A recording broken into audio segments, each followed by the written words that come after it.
በቃ ይኸው አሚር መጣችልህ። እንግዲህ እኔ ምንም ከደሙ ንጹህ ነኝ። እስኩሪስም የለም ምንም ነገር የለም። እኔ ጋር መነካካት አቁም።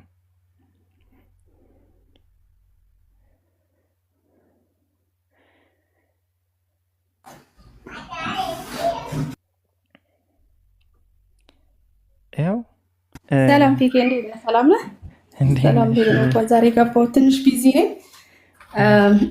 ግን ያው መቼስ የምትወያዩበት ርዕስ ከሌለ አንድ ጥዬላችሁ እኔ እወርዳለሁኝ። ብዙ መቀመጥ ስለማልችል ነው ስራ ላይ። ግን አንድ ጥያቄ እሺ ሊኖር የሚችለውን ነገር ልንገርህና አንተ ከዛ ትሄድበታለህ። ያንተ ቤት ስለሆነ ያንተ ቤት ስለሆነ እየወጋሽ ያው በላ እንዳልኩ የሆነ ቦታ ሆኜ ነው አይደለም። ይኸውልህ አንድ ጥያቄ ልጠይቅህ። ትናንትናና አሚር ቤትም ስንወያይ የነበረበት ነው፣ ግን በጣም ሲምፕል ጥያቄ ነው። ሲምፕል አትበይ። ኧረ ስንቴ ነው ማርምሽ አንቺ ልጅ። እሺ ቀጥይ ቶሎ ብዬ እኔ ልውጣ። እንዳልኩት ሌሎች እንትን ይበሉ። አሁን የተረዳሁት ከትናንትና ዲስከሽናችን መላእክታን በእኛ ስታንዳርድ እና ሜይ ቢ በሙስሊም አስተምሮት የተለያየ አይነት ፍጥረትም ይሁን እንዴት ልበልህ ስራ እንዳላቸው ትንሽ ተረድቻለሁ። ሜይ ቢ እዚህ ገብቼ ደግሞ ክሌሪፋይ ካረክልኝ ደግሞ አንተ ማለት ነው የተለየ መልስ ከሰጠኸኝ። ጥያቄው ምንድን ነው? መላእክቶች ሲፈጠሩ ፍጥረታቸው ማለት ተፈጠሩ ተብሎ ነው የተፈጠሩት አይደል?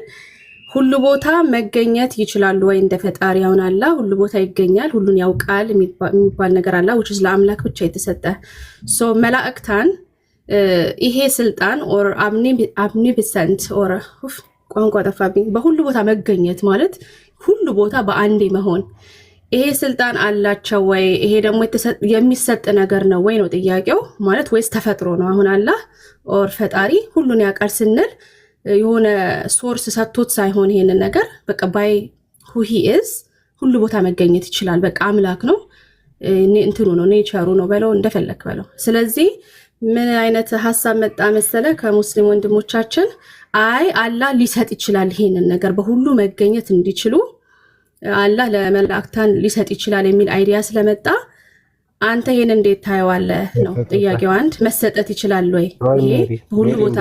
እሺ አንተ ያለህ አላማህም ሌላ ነገር እንዳትል እያለህ አላማው ማን ነው? እንደዛ ያለሽ አሁን ያልሽውን ያለሽ ማን ነው? አሚር አንተን ያልከኝ በሁሉ ቦታ መገኘትን አላህ መስጠት ይችላል ብለሃል ትላንትና። ይችላል ብዬ ክሌማንስ ረፊ እኔ ዋት ኢፍ ነው ያልኩሽ። ቢሰጥ ችግር አለው ወይ ብዬ ነው የጠየቅኩሽ። እሺ ቆይ ልሂድበት እኮ ሰጥቷል ብዬ ክሌማ። እሺ ይሄ ግን በይ ሚልሽ ነው ሰውጋው ሆነ እናስተካክላለን። እሺ አሚር ቢሆን ችግር አለው ወይ ነው ያልኩሽ እኮ። ምክንያቱም ቢሆን ችግር አለው ያልከው ለምንድን ነው? ከምን መሰለ ፒኬ የተነሳው ሁለት መላእክታን ለሰው ሁሉ የታዘዙ አሉ። ሁለት ብቻ ናቸው፣ ሺህ አላፍ አይደሉም።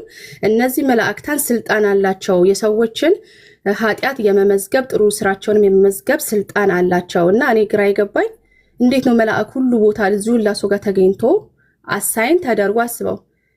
ሁለት ብቻ ናቸው፣ ብዙ አይደሉም። ይሄ ስልጣን እሺ ቆይ ልጨርስና ትሄዳለህ። አይ አይደለም እኔ አሁን አሚርም ስላለ ምስክር ስላለ ነው ማለት የተባለው ምንድነው? እሺ እነዚህ ሁለት መላእክት ናቸው አሳይን እንዲተደረጉ።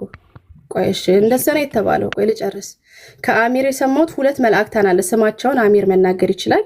እንግዲህ እነዚህ መላእክታን ናቸው የሰውን ሁሉ ኃጢአትም ጥሩ ሜሪ አረ ልጨርስ። ታስተካክለኛለህ ይኸውልህ ታስተካክለኛለህ በእውነት ትውለደውና ከዛ ወይ መልሰህ እንትን ትለው እንደሆነ በየቤቱ እኮ ሲገባ ዲፍረንት አንሰር ነው የሚገኘው ማለት ነው። ኦኬ ቆይ ልናገርና አንተ አስተካክለሽ በቃ ጥያቄሽን ቀጥይ አሳጥሪ። ልጠይቅ አታቋርጡኝ። እሺ ይቅርታ። አይ ከየት እንደመጣ ልነግርህ ነው የመጣው። ሐሳቡ ምንድነው? ሁለት መላእክቶች ኃጢአትንና ጥሩ ነገር ይመዘግባሉ። ማናቸው? ስም አላቸው። መላእክቶቹ ማለት ሲምቦሊክ አይደሉም፣ አክቹሊ ኤግዚስት የሚያደርጉ መላእክታን ናቸው። ስለዚህ ነው ምን ጠየቅኩኝ፣ እንዴ መላእክት በሁሉ ቦታ መገኘት ይችላሉ ወይ ስል ምንድነው የተነሳው አይዲያ እግዚአብሔር ኦር አላህ ይቅርታ አላህ ይሄን ሊሰጣቸው አይችልም ወይ ይሄ ስልጣን ስል እኔ ደግሞ በሁሉ ቦታ መገኘት የስልጣን መስጠት ጉዳይ ሳይሆን ማንነት ነው ብዬ አመጣሁኝ ማለት ነው። ስለዚህ ይሄን እንዴት ታየዋለህ ፒኬ? ከዛ አሚር ደግሞ አይ የተረዳሽበት መንገድ የተለየ ነው ካልክ ደግሞ አንተ ንገረኝ ማለት ነው። ስለዚህ አሁን መላእክቶች በተፈጥሮ ነው ሁሉ ቦታ መገኘት የሚችሉት ወይስ ደግሞ ይሄ የሚሰጥ ነገር ነው ከአላህ እንደ ስልጣን ማለት ነው? ቴንክ ዩ። ይሄ ብቻ ነው ጥያቄ፣ ሌላ ጥያቄ የለኝም ለዛሬ። እሺ አሚር ቀጥልና ሜሮን ችግር የለም። እሺ ጥያቄው በመጀመሪያ ደረጃ ክሪል ለማድረግ እሺ ቀጥል። ይቅርታ በመጀመሪያ ደረጃ ወይኔ በራሴ ወጅ ነው ባይዜ ኦኬ ተግባ ብዬ ክሊር ለማድረግ ያክል ጥያቄውን የመለሰላት ኡስታዝ ሙባረክ ነው። ሙባረክ ከመለሰላት በኋላ ዋት ኢፍ ነው ችግር አለው ወይ? በቃ በጣም አርጊው ስታረግ እንዴ በምድር ላይ ሁሉም ቦታ እንዲገኙ ስልጣን ሰጥቷቸው ቢሆን ችግር አለው ወይ? ይሄን ያክል ጥያቄ የሆነብሽ ለምንድን ነው የሚለውን ነገር ስናነሳ እንደዛ ካልከኝማ አምላክነቱንም ይሰጣል የዘጋ አምላክ የሚባል ነገር ሊኖር ነው የሚል ነገር ተነሳና ከዛ በኋላ ኦፍ ኮርስ እግዚአብሔር እኮ ሙሴን የጸጋ አምላክ አድርጎታል በግብጽ ላይ በምድር ላይ እነዚህ መላእክቶች በሁሉም ቦታ እንዲገኙ ራቂቡን አቲድ የተባሉት ማለት ነው። መልሱ ተመልሶላታል። ኡስታዝ ሙባረክ መልሶላታል ኦሬዲ። ቢሆን ችግር አለው ወይ ቢሰጣቸው ችግር አለው ወይ ሲል ካላመለኳቸው አይነት ነገር ነው መሰለኝ አምላክ ይሆናሉ ብላ ገገመች። ይሄን ይመስላል። ቀጥል። መርሃባሽ። እሺ በመጀመሪያ አቀው ምንድነው መላእክታን በሁሉ ቦታ መገኘት የሚሰጥ ነገር ነው ወይ ነው ጥያቄው? በሁሉ ቦታ መላእክታን ምንድናቸው? እስኪ ነገሪ። ፍጡር ናቸው? ምንድን ፈጣሪ ናቸው? ፍጡር የሆነ አካል ከፍጥረቱ ጀምሮ የሚያገኘውን ነገር በሙሉ ከማን ነው የሚያገኘው? ማን ነው የሚሰጠው? ኢሪዝ ወሪሪዝ። እሺ ቆይ እሺ አንዴ ፒኬ መፍጠር እግዚአብሔር ብቻ ነው የሚያደርገው አይደለ? ህይወት መስጠት ሌላ እግዚአብሔር ይሄንን ማንነቱን ለሌላ ሰው ሰጥቶታል። እንዳልኩ እኮ ኢሳም እኮ ታምር ሲያደርግ በአላህ ፐርሚሽን ይላል አይደል? ጥቅሱ ላይ። ስለዚህ እሱ ሌላ ታሪክ ነው። ቆይ አይ ወደ ኢሳ የሚሰጥ ነገር ነው ወይ ነው? መፍጠር የአምላክ ስራ ብቻ ነው። የአምላክ ስራ ብቻ ነው። እንደ ጊፍት አድርገህ ለሰው ወይ ለመላእክት የምትሰጠው ነገር አይደለም። ይሄ እግዚአብሔር ብቻ ነው ሰማይ ሆነ አለ ሰማይ የሆነው እንጂ መላእክታን አይደሉም። ሜሮን ባይዘው አንድ ነገር ልንገርሽ። አሁን በቃ ጠቅላላ ያለ ምላሽ ልንገርሽ። በመጀመሪያ ረቂድ ምንድነው አቲድ እና ረቂብ የሚባል ሁለት መላይካ፣ አንዱ ስሙ አቲድ አንዱ ስሙ ረቂብ የሚባል ነገር የለም። ቁርአን ላይ ያለው ረቂቡን አቲድ ነው። ረቂብ ወአቲድ አይልም። ወ ማለት እና ማለት ነው። ረቂቡን አቲድ የሚለው ስያሜ ራሱ የአንዱ መልአክ ስም ነው። ይሄ ሁሉም ረቂቡን አቲድ ተብሎ የተቀመጠ ነው ማለት አንደኛው አቲድ ነው አንደኛው ረቂብ ነው የሚል ነገር የለም ነው። ይሄ የመጀመሪያው ፖይንት መያዝ ያለብሽ። ሁለተኛ ፖይንት ደግሞ ለእያንዳንዱ ሰው በግራና በቀኝ የተመደቡ ነው እንጂ የተባለ ለሰው በሙሉ በግራውና በቀኝ ሁለት መላእክት ተመደቡ የሚል ነገር የለውም። ለእያንዳንዱ ሰው ግን በቀኙና በግራው በኩል የተመደቡ ሁለት መላእክቶች አሉ ነው። ያ ማለት እያንዳንዱ ሰው ሁለት መላእክት ተመድቦለታል ማለት ነው እንጂ ጠቅላላ ለሰው በሙሉ ሁለት መላእክቶች ተሰጥቶታል ማለት አይደለም። አሁን እኔ ወደ ምላሹ ቀጥታ ገብቼ ወደ አንቺ ፖይንት የመጣሁበት ምክንያት ምንድን ነው? እንድትረጁ አንድ አካል ፍጡር ከሆነ የሚያገኘውን ነገር በሙሉ የሚያገኘው ከአምላክ ነው ወይም ከፈጣሪው ነው። እሱን እንድትረጁ ነው እንጂ ሁሉም ቦታ ይገኛሉ ያልኩሽ አይደለም። ለምሳሌ እንደ ኢስላም አስተምህሮ ጂኒ፣ መልአክ፣ ሰው እነዚህ ሶስት የተለያዩ ፍጥረቶች ናቸው። ጂኒ ማለት አጋንንት የምትሏቸው የወደቁ መልአክ ናቸው ብለን አናምንም እኛ በእስልምና ራሱን የቻለ ፍጡር ናቸው። መልአክም ደግሞ ልክ እንደዚሁ መላእክታን አሉ ወይም መላኢካ እንላቸዋለን። ሰው እነዚህ የተለያዩ ፍጡራኖች ናቸው። ጂኒዎችንና መላእክቶችን በተመለከተ አላህ Subhanahu Wa Ta'ala ነቢያችን ሰለላሁ ዐለይሂ ወሰለም ምን ይላሉ? ኢማም ቡኻሪ መጽሐፍ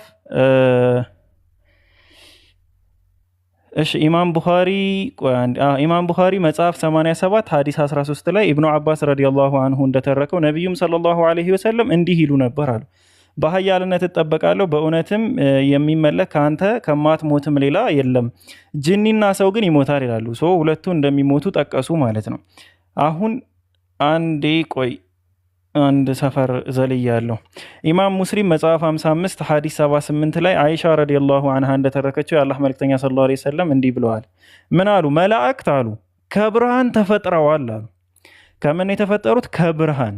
ጂኒዎች ከእሳት ነበልባል ተፈጥረዋል። አደም ለእናንተ እንደተገለጸላችሁ ከሚቅጨለጨል ሸክላ ተፈጥሯል አሉ። ሶስቱ የተለያየ ተፈጥሮ ነው ያላቸው። ከብርሃን፣ ከእሳት ነበልባል፣ ከእሳት ነበልባል ጭስ ከሌለው ከእሳት ነበልባል እና ከሚቅጨለጨል ሸክላ። ይሄ የሶስቱ ተፈጥሮ ነው። ዓለማችን ላይ ያለው ትልቁ ፍጥነት የሚባለው የምን ፍጥነት ነው? የብርሃን ፍጥነት ነው።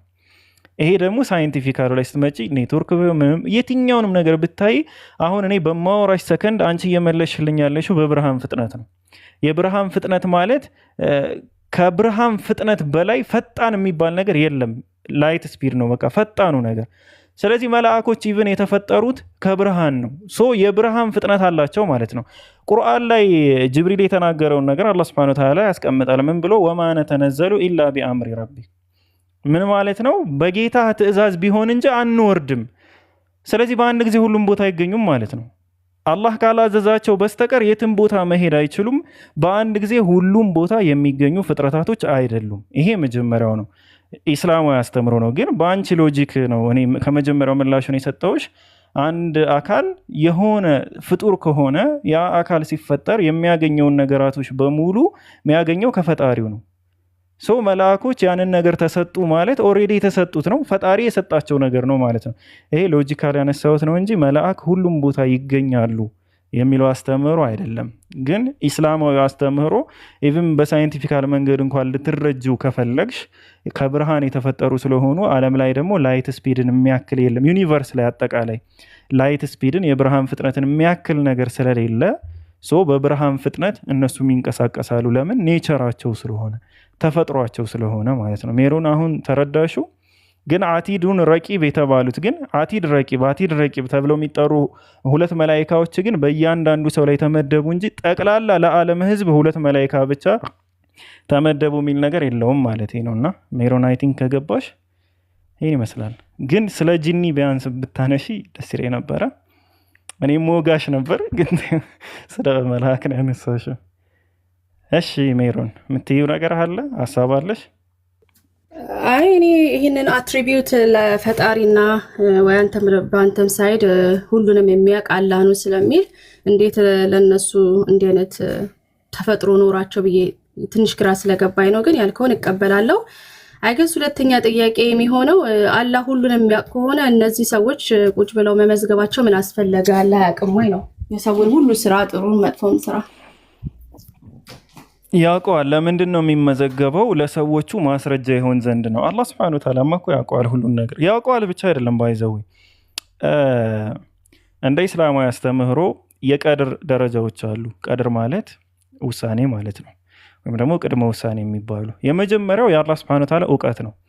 ዓለም ከመፈጠሩ በፊት ጀምሮ ተፈጥሮ እስኪያልቅ ድረስ ያለውን ነገር በሙሉ ያውቀዋል ነው።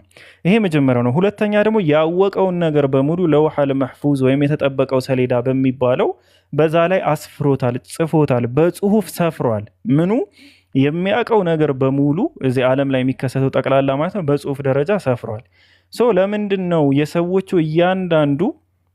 የሰዎቹ ስራ ለምንድን ነው የሚመዘገበው ከተባለ ሰው ልጅ በተፈጥሮ ረሺ ነው። ነቢያችን ሰለላሁ ዐለይሂ ወሰለም በሐዲስ ላይ ብለዋል፣ አደም ረሳ፣ ትውልዱ በሙሉም ይረሳሉ። አደም ተሳሳች ነው፣ ትውልዱ በሙሉም የሚሳሳቱ ናቸው። ይሄ የሰው ልጅ ኔቸሩ ነው፣ ተፈጥሮ ነው። ቁርአን ላይም እንደተገለጸው ምንድን ነው በትንሣኤ ቀን ላይ አላህ ሱብሓነሁ ወተዓላ ይህን ሰርታችኋል በሚላቸው ሰዓት ትልቁ የሚከራከሩት ነገር አላደረግንም በሚል ነው። እኛ አልሰራንም አላደረግንም የሚል ነው ክርክራቸው። ሰው መዝገባቸው ይመጣል። የምኑ መዝገብ? ባይዘው የሰው ልጅ ተፈጥሮ ስለሆነ ነው በጽሁፍ ማስቀመጥም ማለት ነው። ከኛ ኔቸር አንጻር ነው እንጂ ከሱ ኔቸር አንጻር አይደለም ያ ነገር የሚቀመጠው። በጽሁፍ ይመጣና ስራቸው በሙሉ በመዝገብ ደረጃ ያዩታል ነው። ለዛ ነው የምንሰራው እያንዳንዱ ነገር የሚጻፈው የሚቀመጠው ማለት ነው። ለኛ እኛ ረሺ ስለሆንን እኛ አስተባባይና ውሸታም ስለሆንን ከኛ አንጻር ምንም አይነት ምክንያት የትንሣኤ ቀን ላይ መኖር ስለሌለበት ነው። እኔ ይመስላል ሜሮን። አዎ ያልከው ራኪብ እና አቲድ ያልካቸው ስሞች ቁርአን ላይ ያሉ ከስፈልጌ አላገኘዋቸውም። ረቂቡን ዓቲድ ተብሎ ቁርአን ላይ ያሉ። አሚር ሱራውን እስኪ አስታውሰኝ ሰርች ከማደርገው። ቆይሽ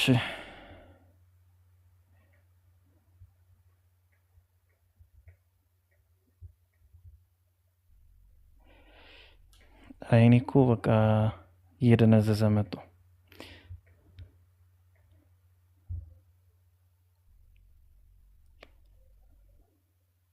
ባይዘዌ ብዙ ጊዜ በስህተት ይጠቀሳሉ።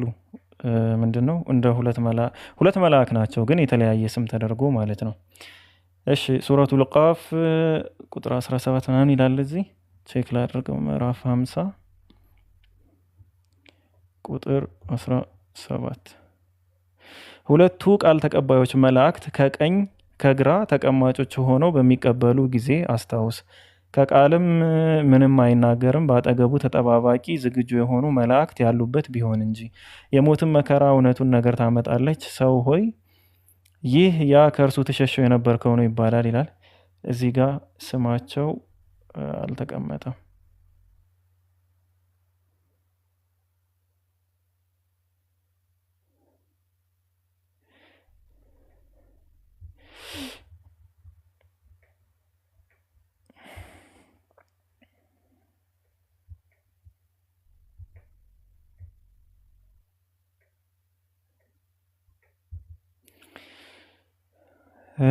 እሺ ባይዘዊ ከክርስትና በጣም የሚለየው የእንትን ላይ ያለው አስተምህሮ ነው። ጂኒ ላይ ያለው አስተምህሮ ነው፣ አጋንንት ጋር ማለት ነው። ኦኬ ረቂቡን ዓቲድ የሚለው እንትን ላይ አይደለም፣ ቁርአኑ ላይ አይደለም ዳይሬክት ስማቸው የተጠቀሰው። ቁርአን ላይ ዳይሬክት ስማቸው አይ ቲንክ ለዛ ነው ግራ ይገባኝ። ሐዲስ ላይ ነው። እሺ ስለነሱ ካራክተር ነው የተቀመጠው። ቁርአን ላይ ብዙ ስማቸው ካራክተር ነው እንጂ የተጠቀቀው። ስለዚህ ካልተቀመጠ ለምን ራዩ ሲሰጥ አልተቀመጠም የሚለውን ነገር አያስነሳም ማለት ለምን ማለት ቁርአን ላይ ለምን አልተጠቀሱም? እነዚህ አሁን ስም ናቸው ወይስ ደግሞ ምንድነው? ምሳሌ ናቸው? ስም ናቸው? ምንድነው? ላይክ ማለት አሁን ለሚያነብሰው አሁን እኔ ፈለግኩት ማለት ነው ለማንበብ ስፈልግ አጣሁት ቁርአን ላይ። ስለዚህ ሐዲስ ላይ መሄድ አለብኝ ማለት ነው እነሱን ለማግኘት ማለት ነው። ሐዲስ እኛ ራእይ ነው ብለን እኮ ነው የምናምን። ይሄን ታውቂያለሽ? ሱረቱል ቃፍ ላይ አለ። ሱረቱል ቃፍ የትኛው ላይ? በአማርኛ ስሙን ተርጉሞት ነው ታዲያ ያጣሁት። 50:18 አለ ሲተረጉሙ እንትኑን ስላላስቀመጡት ማ የልፊዙ ሚን ቀውሊን ኢላ ረቂቡን ዓቲድ ቁጥር 18 ተርጉሞት ነው ስሙን እንጂ አለ መላእክት የሆኑ ያሉበት ቢሆን እንጂ ብሎ ተጠባባቂና ዝግጁ የሆኑ ብሎ የስማቸውን በትርጉም ስላስቀመጠው ነው። ጀዛከላ ሀይቢ። እኔ እኮ አማርኛው ላይ ፈልጌ እዛ ጋር ብዙ መፍጨት አያስፈልግም፣ ችግር የለውም እንዳልከው ስማቸው ለምን አይደለም እሱን ለእናንተ ተዋዋለሁ። ቆይ አንዴ አሁን ያነሳሽው ፖይንት ስላለ የሐዋ ስም አሁን ለምሳሌ ቁርአን ላይ የለም። ብዙ ስሞች ቁርአን ላይ አይገኙም፣ ቁርአን ላይ የሉም። ለምን? የስም መዝገብ አይደለም ቁርአን። አንድ ያ ነው። ሁለተኛ ደግሞ እኛ ባይዘዌ እንደ ኢስላም ወይም ደግሞ አንድ ሙስሊም ቁርአን ብቻ አይደለም እሺ ራእይ ወማ የንጢቁ አኒል ሐዋ ኢን ሁወ ኢላ ወሕዩን ዩሓ ከልብ ወለድም አይናገርም የሚናገረው ንግግር ራእይ እንጂ ሌላ አይደለም ብሎ አላህ ሱብሓነሁ ወተዓላ የሚወረድ ራእይ እንጂ ሌላ አይደለም ብሎ ቁርአን ላይ ያስቀምጣል። ምኑን ነው እሱን? ነቢያችን ሰለላሁ ዐለይሂ ወሰለም የሚያስተምሯቸው ትምህርቶች በሙሉ ራእይ ናቸው። ግን አንድ ትምህርት ቁርአን ለመባል ምን መስፈርት መኖር አለበት ነው? የቁርአን መስፈርት የሐዲሰል ቁድስ ማለት የአላህ ንግግር ነው። እሺ ሜሮን ማታቂ ከሆነ የሱ መስፈርቶች ይለያያሉ። ቁርአን የምንላቸው ነገራቶች የነብዩ መሐመድ ሰለላሁ ዐለይሂ ወሰለም የአባትም የሚስቶች ስምም የእናት ስምም የለም። ቁርአን የምንለው ነገር ምንድነው? አላህ Subhanahu Wa Ta'ala ቃሉን በጅብሪል አማካኝነት በነቢያችን ልብ ላይ ያወረደው ያ ቁርአን ይባላል። የትኛውም ንግግር ከአላህ Subhanahu Wa Ta'ala በጅብሪል አማካኝነት በነቢያችን ልብ ላይ የወረደ ከሆነ ያ ቁርአን ይባላል። ሌላውስ ኢህቲላም ራእይ ብዙ አይነት ነው። ለምሳሌ አላህ Subhanahu Wa Ta'ala እና ነቢያችን ሰለላሁ ዐለይሂ ወሰለም ከግርዶሽ ወዲያ ሆኖ በድምፅ ደረጃ የተነጋገሩበት አለ። ያ ራእይና ያ ንግግር ቁርአን አይባልም። ቁርአን መስፈርቱ እንደነገርኩሽ ነው። ከዛ መስፈርት ውጭ የሆነ ማንኛውም ንግግር ቁርአን አይባልም። ያ ማለት ግን የአላህ ቃል አይደለም ማለት አይደለም። የአላህ ቃል ነው። ቁርአን ለመባል ግን በጅብሪል አማካኝነት በነቢያችን ሰለላሁ ዐለይሂ ወሰለም ልብ ላይ የወረደ መሆን መቻል አለበት ነው። ምን ለመባል? ቁርአን ለመባል። ያንን ነገር ጅብሪል ያነብላቸዋል፣ ያስተምራቸዋል ነው። ሐዲሰል ቁድስ የሚባለው ደግሞ ምን መሰለሽ? የአላህ Subhanahu Wa Ta'ala ንግግር ነው። ግን ነቢያችን ሰለላሁ ዐለይሂ ወሰለም ሲናገሩ አላህ እንዲህ አለ ብለው የሚናገሯቸው ንግግሮች፣ እነዛ ንግግሮች ሐዲሰል ቁድስ ተብለው ከሐዲስ ውስጥ ነው የምናገኛቸው። ለምሳሌ ባሪያዬ ወደ እኔ አንድ ስንዝር ቢቀርብ እኔ አንድ ክንድ ወደ እርሱ ቀርበዋለሁ፣ እሱ አንድ እርምጃ ወደ እኔ ቢመጣ እሱ በእርምጃ ወደ እኔ ቢመጣ እኔ እየገሰገስኩ ወደ እሱ ቀርባለሁ፣ የምድርን ያክል ኃጢአትን ሰርቶ ቢመጣ እኔ ደግሞ የዛን ያክል ምህረትን ይዤ ጠብቀዋለሁ የሚለውን ሐዲስ አልቁድስ ይባላል። አላህ Subhanahu Wa Ta'ala ስለ ባሪያው ያወራው ሐዲስ። ያ አብዲ ያለ ባሪያዬ ሆይ እኔ እንዲህ አድርጌል። እንደዚህ አይነት በጣም የሚገራርሙና ባይዘው በጣም የምወደው ነገር ማለት እኔ ሐዲስ አልቁድስ ነው።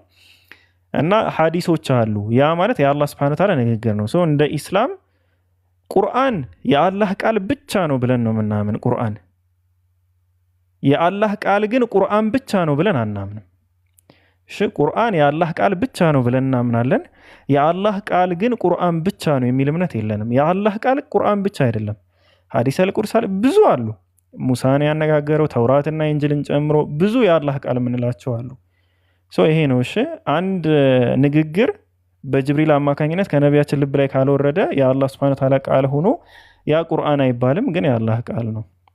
ስለዚህ ሐዲስ ማለት የራእይ ክፍልና የኛ መመሪያ ነው። እንደ ቁርአን ያክል እንትን ባይሆንም፣ ስለዚህ ሐዲስ ቁርአን ነው ማለት ይችላል። አንድ አይነት ነው ማለት ይችላል። በአንተ አስተሳሰብ አይቻልም። ልዩነቱን እኮ ነገርኩሽ። ቁርአን ለመባል እንዳልኩሽ ነው፣ መስፈርቱ ያ ነው። ሐዲስ ለመባል ግን ከነቢያችን ሰለላሁ ዐለይሂ ወሰለም የተነገረ ወይ እሳቸው የተገበሩት በተግባር ያሳዩት ወይንም ደግሞ ሲተገበር አይተው በዝምታ ያለፉት ወይም እንዲያደርጉ ያዘዙት ይሄ ነገራቶች ሐዲስ ላይ ይዘገባሉ። የእሳቸው ተግባር ድርጊት ምናምን። ሐዲሰል ቁድስ ማለት ደግሞ የአላህ Subhanahu Wa Ta'ala ንግግር ሆኖ አላህ እንዲህ አለ ብለው ነቢያችን ሰለላሁ ዐለይሂ ወሰለም የሚነግሩን። ቁርአን ባይዘው አላህ እንዲህ አለ ተብሎ የሚነገር አይደለም። ቁርአን ራእዩ ሲወርድ ራሱ ለምሳሌ ቁል ይላል፣ በል ይላቸዋል። እሳቸው አላህ በል አለኝ አይደለም የሚሉ፣ በል ነው የሚሉ። እንዴት ልበሽ መሰለሽ? ማንኛውም ቁርአንን የሚያነብ ሰው እያንዳንዱ ሰው አስተላላፊ ነው። የሚሰማ ሰው በሙሉ ደግሞ ምንድን ነው ያ መልእክት የሚመለከተው አካል ነው ማለት ነው። ለምሳሌ በል እርሱ አላህ አንድ ነው ስልን ያውን ትእዛዙን የአላህ Subhanahu Wa Ta'ala ቃል በአፌ ላይ ሆኖ እያስተላለፍኩት ነው እንጂ አላህ በል እርሱ አላህ አንድ ነው አለኝ እኔም አሁን በል የሚለውን ትቼ እርሱ አላህ አንድ ነው ምናምን እንዲህ እያልኩ አይደለም። ቁርአን እንደዛ አይደለም። ሁሉም ሰው አስተላላፊ ነው። ሁሉም ሰው መልእክቱን አድራሽ ነው። የቁርአን ላይ የሚያደርገው ፓርቱም ይሄ ነው። ሐዲሰል ቁድስ ሲባል ግን አላህ Subhanahu Wa Ta'ala እንዲህ አለ፣ ያ አብዲ ባሪያዬ ሆይ አንተ እኮ የተራብክ ነበርክ፣ እኔ ሁላችሁም የተራባችሁ ናችሁ፣ እኔ ያለበስኩት ሲቀር ሁላችሁም የጠመማችሁ ነበራችሁ፣ እኔ የመራሁት ሲቀር፣ እንደዚህ እያለ አላህ Subhanahu Wa Ta'ala አለ እየተባለ የሚወራ ማለት ነው። ሐዲሰል ቁድስ ማለት የአላህ ቃል ነው ማለት እንችላለን። አዎ የአላህ ቃል ነው። ቁርአን ነው ለመባል ግን የቁርአንን መስፈርት አያሟላም ነው። በጅብሪል አማካኝነት የነቢያችን ልብ ላይ አልወረደም ነው። ይጋጭ ሚ ነው። እሺ ፒኬ አይጋጭ በቃ እንዳልከው ግን ያው ጊቭስ ሚ ላይክ አውቶሪቲ እንዳለው ሐዲስም ያሳያል ማለት ዝም ብሎ ሐዲስ ሳይሆን ሞር ኦፍ ላይክ ሐዲስም ራእይ ነው። እሺ እኔ እንደወሰድኩት ልውሰደው። የመጨረሻ እዚሁ ታፒክ ላይ ሆነን ያለኝ ጥያቄ ለምሳሌ ቁርአን 1849 ላይ ምንም ነገር ትንሽም ትልቅም ነገር እንደሚመዘገብ ማለት አንድ ነገር እንደማትቀር ይናገራል። ከዛ ደግሞ ቁርአን 1114 ላይ ደግሞ ጥሩ ነገር መጥፎን ነገር እንደሚያጠፋ ይናገራል። እና እንዴት ነው ስለዚህ አላህ ማለት መጥፎን በጥሩ መቀየር ከቻለ ምንድነው ፐርፐዙ ብዬ አስባለሁ። እንዳልከው ዲናይ እንዳያደርጉ ነው ይሄን ነገር የሚጽፉት አልክ። ከዛ ምዕራፍ 11 ስንታልሽኝ ቁርአን 11:114 ጥሩ ነገር ጥሩ ስራ የመጥፎ ስራህን እንደሚያጠፋልህ ነው የሚናገረው አይደል? ወይስ እኔ እንደዛ ነው ያነበብኩት? መልካም ስራዎች ኃጢአቶችን ያስወግዳሉ ነው። ያስወግዳሉ ይላል እዚህ ጋር ነው ይላል። እሺ ሶላትንም በቀን ጫፎች ከሌሊትም ክፍሎች ፈጽም፣ መልካም ስራዎች ኃጢአቶችን ያስወግዳሉና። እሺ ከዛ ያኛውን ስንት አልሽኝ? 18:49 ደግሞ ምን ይላል? አንድ ነገር እንደማትቀር ትንጥዬም ትሁን ትልቅም ይሁን እንደሚመዘገብ ይናገራል። እና ምን ማለት ነው ይሄ? ላይክ አላህ ከፈለገ ኢቭን የተመዘገበውን ዘገባ ጥሩ ስራ ከፍ ካለ መጥፎውን ነገር ይደመስስልሃል ማለት ነው እኮ።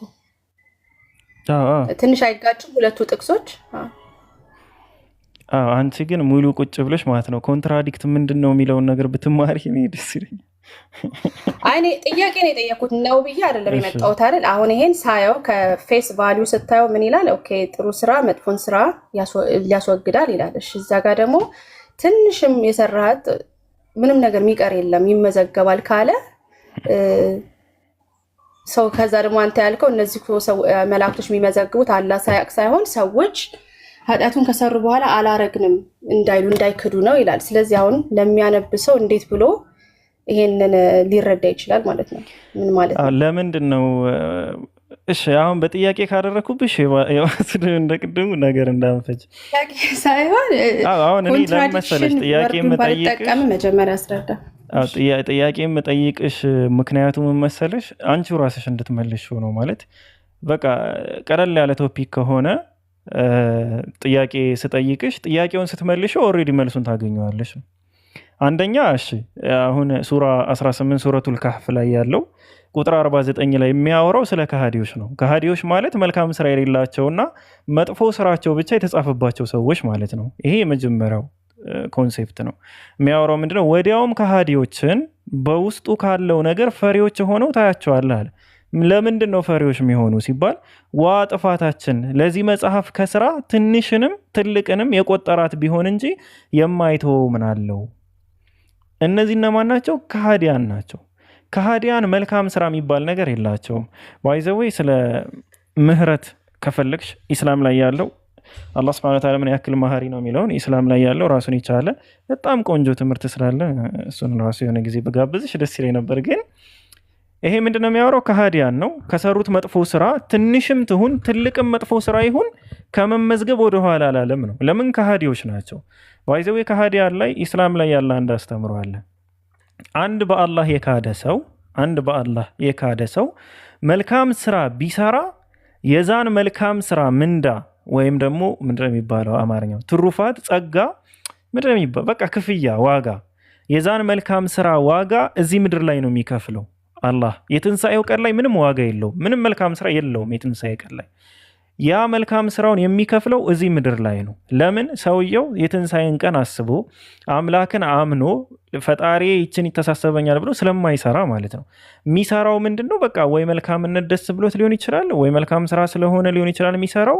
ብቻ የአኺራ ጣጣ የለበትም ማለት ከሞት በኋላ ባለ ህይወት ላይ ያንን ተስፋ አድርጎ የሚሰራው ስራ አይደለም። ስለዚህ አላህ ፍትሃዊ ስለሆነ እዚህ ምድር ላይ በዛች ሰበብ ይረዝቀዋል ማለትም ይመግበዋል ማለት ነው። ይሄ የከሃዲ ነው። ከሃዲ ትንሣኤ ቀን ላይ ሲመጣ ምንም መልካም የሚባል መዝገብ የለውም። ኦልሬዲ መልካሙን መዝገቡን እዚህ ምድር ላይ ያወራረደ ፍጡር ነው። ይሄ የሚያወራው ስለ ከሃዲ ነው። አንደኛ የኔ ያዥልኝ። ሁለተኛው ደግሞ መልካምን ስለሚሰሩ አማኞች ነው የሚያወራው። አንድ አማኝ ሆኖ መልካምን ስራ ከሰራ ማለት ነው ያቺ መልካም ስራ መጥፎን ስራ ታብሳለች ወይም ታጠፋለች። ይጻፋል ማለት አይሰረዝም ማለት አይደለም። ባይዘው ይህን ነገር ላይ ስለ ምህረት ሳወራሽ ሐዲሱን ልክፈትልሽና ኦልሬዲ ሐዲሱን እያየሽ ቢሆን ደስ ይለኛል። የራሱ የአላህ ምህረት የትም ሃይማኖት ላይ ስለሌለ ማለት ነው አስተምህሮቱ በጣም በእውነት ግን ስለ ከሃዲዎች ብቻ ነው። እኔ ከሃዲዎች አይደሉም አላልኩም፣ ግን ስለ ከሃዲዎች ብቻ ነው የሚያወራው። ከስራችን ምንንም አልተውም አለ። ወአለይኩም ሰላም ወረሕመቱላሂ ወበረካቱ። ከታች ሰላምታ ይሰጣችሁ። ከስራችን ከምንሰራው ስራ ምንንም ነገር አልተውም አለ። እሺ እሺ ይሄ በጣም ቁርአን 17 14 ላይ ስትሄድ ራሱ እኮ መጽሐፉ ራሱ የምታነቡት እያለ ነው አድሬስ የሚያደርገውና ስለ ከሃዲዎች ብቻ አይደለም። አንተ ለላጨናንቅ ፈልጌ ሳይሆን ኖ አሁን አይጻፍም እያልኩሽ አይደለም። እና ለምን አይሰረዝም የሚባል ኮንሴፕት እንደሌለና እንደሚሰረዝ ላሳይሽ እኮ ነው አሁን። ኦኬ እንጂ አይጻፍም እያልኩሽ አይደለም። ይሰረዛል። አዎ በመልካም መንገድ ይተካል።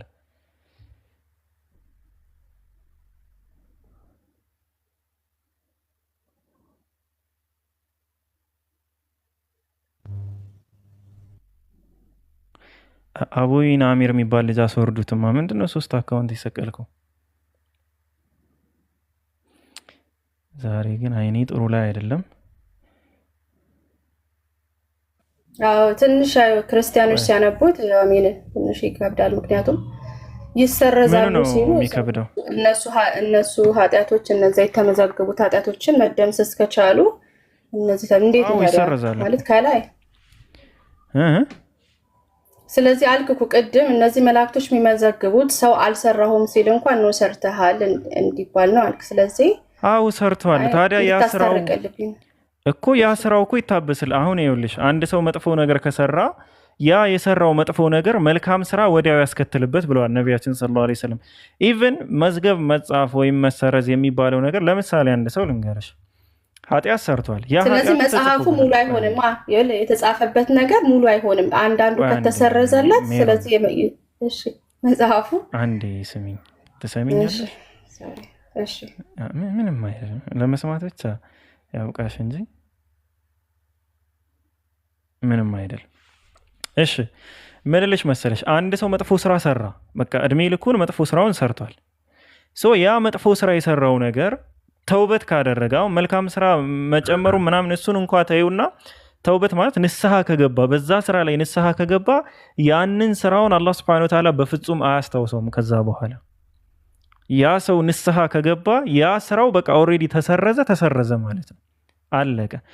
የተጻፈው ነገር ይሰረዛል? አዎ ይሰረዛል። ለምንድን ነው የማይሰረዘው?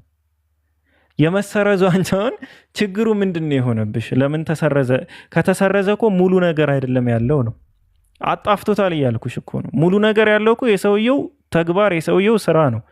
የተሰረዘለትን ነገር መተው ምንድነው አንቺ ወይ እንደ ግጭትም እንድትቆጥረው ያደረገሽ ወይም ደግሞ ጎደሎ ነው እንድትይ ያደረገሽ ነገር ምንድነው? ለምን መጥፎ ተቀምጦ ከዛ ደግሞ መልካሙ ተቀምጦ በኋላ ላይ ይሄ መጥፎ ስራ በዚህ መልካም ስራ ታብሶለታል እንደዛ ነገር መባል አለበት ነው እያልሽኝ ያለሽው?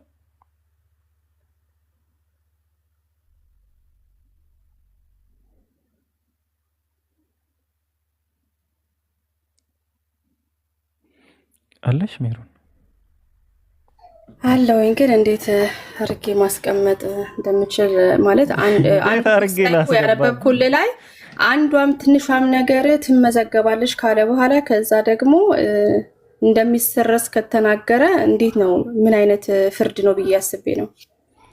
ምን አይነት ፍርድ ነው ማለት? ስለዚህ ምንድነው ሰው አልሰራሁም ቢልም ይሄ ኃጢአቱ ስለሚደመሰስለት ሰው እንደፈለገ መኖር ይችላል ማለት ነው። በኋላ ጠይቆ አላህ ይቅር በለኝ ካለ የተመዘገበው ሁላ ገደል ገባ ማለት ነው። አሁን ካልከኝ ተነስቼ ማለት ነው። ምንም ያልገባሽኝን ነገር ልንገርሽ። አላህ ይቅርታ ከተጠየቀ ለምን ምህረት አደረገ ነው ጥያቄሽ ሜሮን?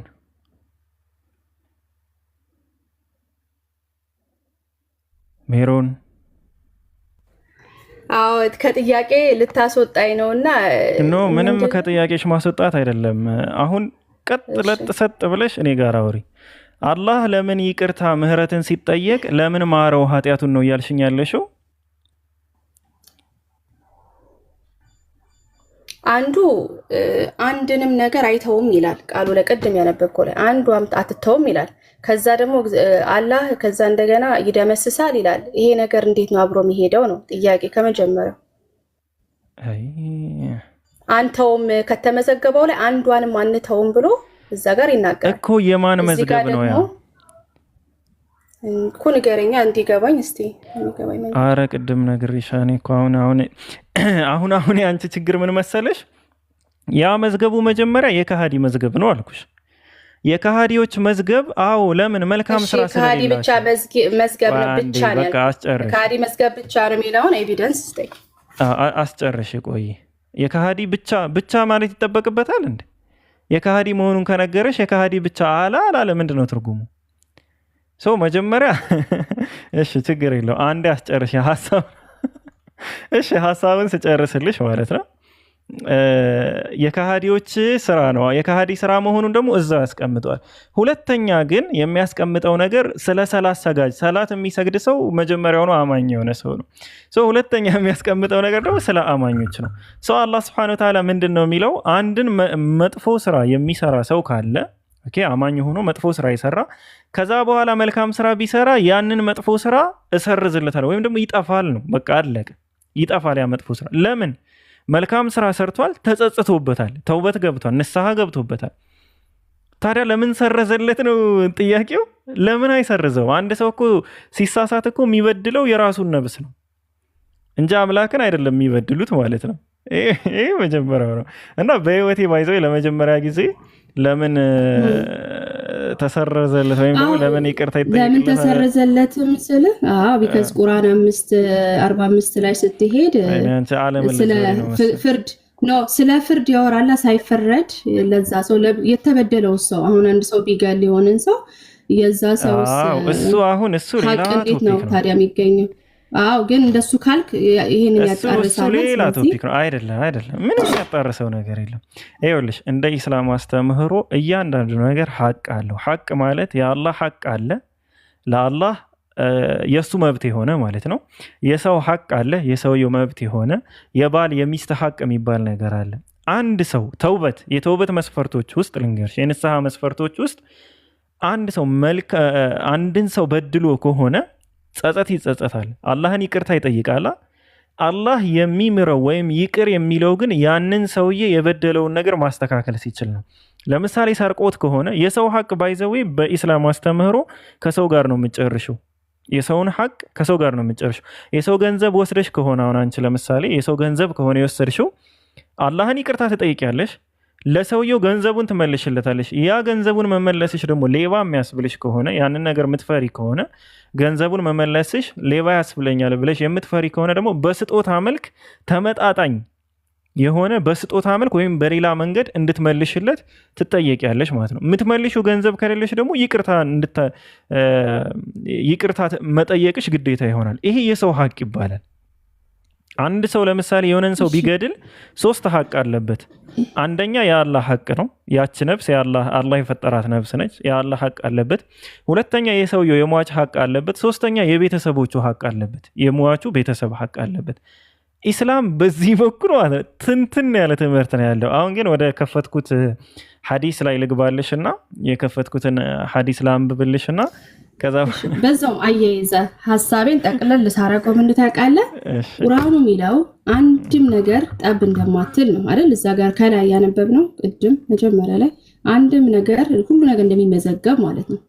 ከዛ ደግሞ ምድር ራሱ የያዝከው መጽሐፍ ራሱ እንደሚመሰክርብህ ይናገራል። ሰው 2 አሁን እንደገና መላእክቶች አሉ ይሄን የሚመዘግቡ። እሺ 3 እንበል። ከዛ ይሄን ሁሉ ነገር ተመዝግቦ ከዛ አላህ ይቅርታ ካደረገ እሱን አሁን ማየት የምፈልገው ቁርአኑ ላይ ይሄ መጽሐፍ የታደሰበት ቦታ ማለት ነው። ልክ ይቅር ከተባልክ በኋላ ይታደሳል። የቱ ጋር ነው የሚታደሰው? ቨርስ አለ ወይ እዛ ውስጥ ቁርአን ውስጥ ይህንን የሚያሳየን ወር ደግሞ ምስክርነቶችህን የሚያጠፋ ማለት አሁን ምድር ትመሰክራለች ይላል ራሱ ላይ ማለት ነው። እና የያዝከው መጽሐፍ ራሱ በአንተ ላይ ምስክር ነው ይላል። ስለዚህ የሃ ቨርዥን የት ነው ያለው ነው የታደሰው ይቅር ተብሎልህ በፍርድ ቀን የምትቀርብበትን የመጨረሻውን መጽሐፍ የያዘው የቱ ጋር ነው የሚታደሰው? ይሁን የፈለግከውን ብር የቱ ጋር ነው የሚሆነው? የቱ ጋር እናገኝ? ቁርአን ላይ አሁን ከፍተን ቁርአን ላይ ከፍተን ይሄን እንዴት ማለት እንችላለን? ጥያቄ ላግዝ አይደለም አይ እንደዛ ነው አንድ ነገር ጠብ ማይል ከሆነ ነው አንድ ነገር ጠብ ማይል ከሆነ ባይዘው በጣም በጣም ጥያቄ ተፈጥሮብሻል እና ወይ ላስረዳ ቢሆን ሁሉንም ጠቅልል ለማድረግ ነገር የለም የተጻፈው ነገር አንቺ ራስሽ አንዱ ቦታ ላይ ይሰረዛል ሌላኛው ቦታ ላይ ደግሞ የተጻፈው ነው የተሰረዘውና ያልተሰረዘው የሚያሳየው የትኛው መጽሐፍ ነው ታሳየኛለህ ወይ ቁርአን ላይ ነው አሜን ይሄን የሚያሳይ ይሄንን አሁን ያልከውን አይዲያ አይደል እንደ አንቺ ራስሽ ቆይ ሱራ የተሰረዘውን አላሳየኝም ነው የተጻፈውን አይተሽዋል የቱ ጋር የተጻፈውን ሳታይ የተሰረዘውን አሳየኝ የምትይኝ ምንድነው? ስለምንድን ነው ማሳየሽ? የተጻፈውን አይተሻል? እኔማ አሳየው ቁርአን ላይ አንድም ኃጢአት ጠብ እንደማትል ሁሉ ነገር እንደሚጻፍ መላእክቶችም እንደሚጽፉ እሱን እኮ አሳየው እኮ። ከዛ አንተ መልክ ሰው አላህን ይቅር በለኝ ካለ እነዚህ ጥሩ ነገሮች መጥፎ ነገሮችን እንደሚደመስስ አወራን አይደል? እሺ አዎ በቃ አወራሽ እኮ ታዲያ ምንድነው? ቁርአን ውስጥ አለ ወይ ከተደመሰሰ በኋላ የመጨረሻ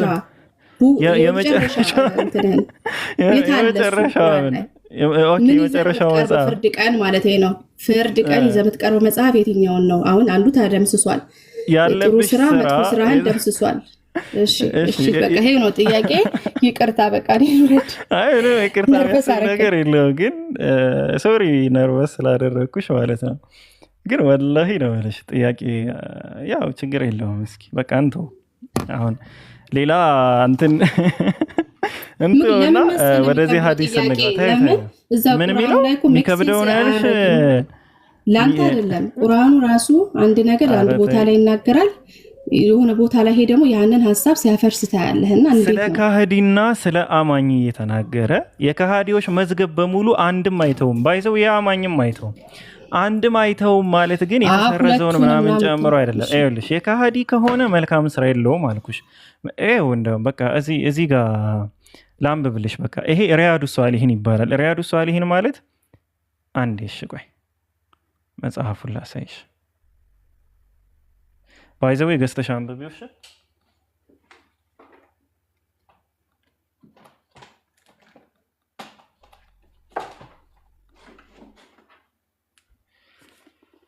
ይሄ ሪያዱ ሷሊሂን ኢማሙ ነዋዊ ሪያዱ ሷሊሂን ይላል።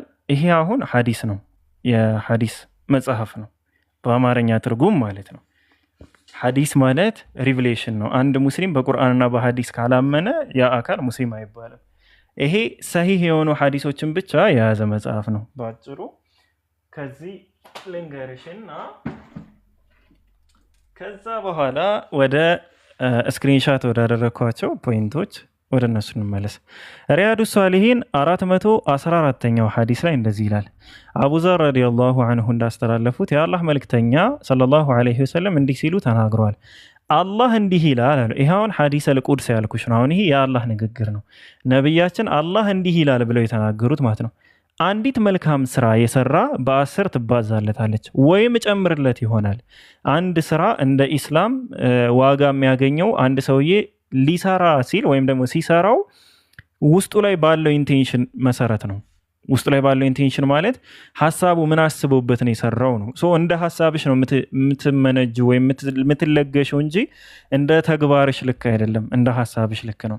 ሶ ትባዛለታለች አለ ወይም ጨምርለት ይሆናል አለ። አንዲት ኃጢአት የፈጸመ እርሷው ትመዘገብበታለች አለ ወይም እምርለታለሁ አለ።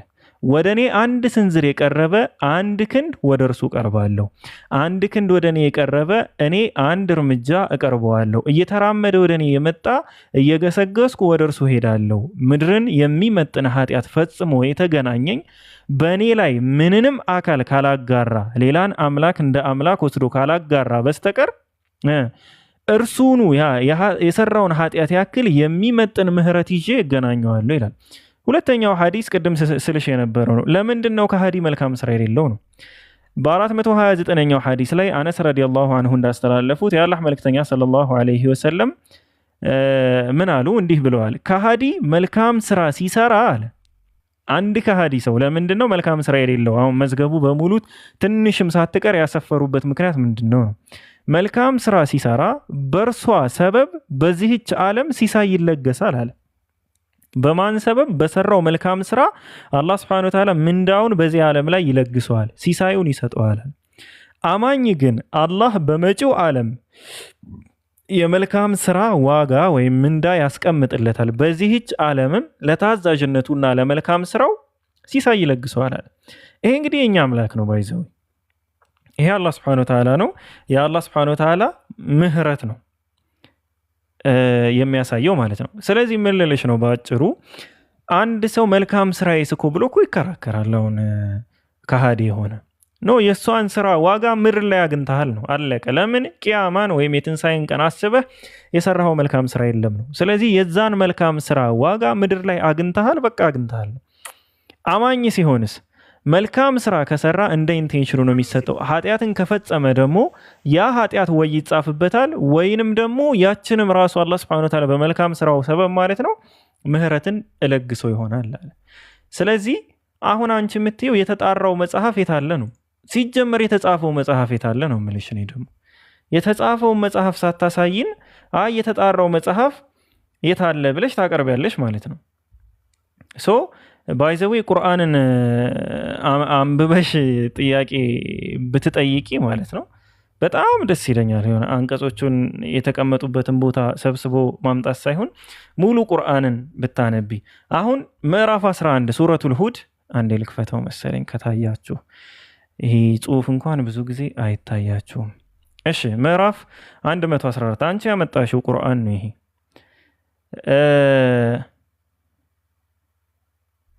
አሁን ከላይ ስለ በዳዮች ያወራል፣ ስለሚበድሉ አካላት ማለት ነው። ይሄው እዚህ ጋር እንደምታየው 113 ላይ ምን ይላል? ወደ እነዚያም ወደ በደሉት አትጠጉ አለ፣ እሳት ትነካችኋለችና ከአላህም ሌላ ጠባቂዎች የሏችሁም፣ ከዚያም አትረዱም አለ። የሚረዳችሁ አካል የለም ነው። ለምን? ከበዳዮች ጋር ከሆናችሁ ከአመፀኞች ጋር ከሆናችሁ ነው። ሶላትንም አለ በቀን ጫፎች ከሌሊትም ክፍሎች ፈጽም አለ። እንግዲህ የሚያወራው ስለ አማኞች ነው። ለምን? ከላይ ከበዳዮች ጋር አትጠጉ ብሏል። አማኞችን ነው የሚመክረው። መልካም ስራዎች ኃጢአቶችን ያስወግዳሉና። የማን ኃጢአት ነው የሚወገደው? የአማኝ ኃጢአት ነው። ይህ ለተገሳጮች ግሳጼ ነው ይላል። ታገስም፣ አላህ የበጎ ስራዎችን ምንዳ አያጠፋምና። አላህ Subhanahu Wa Ta'ala የሰራነውን መልካም ስራ ምንዳውን ወይም ዋጋውን የሚያጠፋብን አይደለም።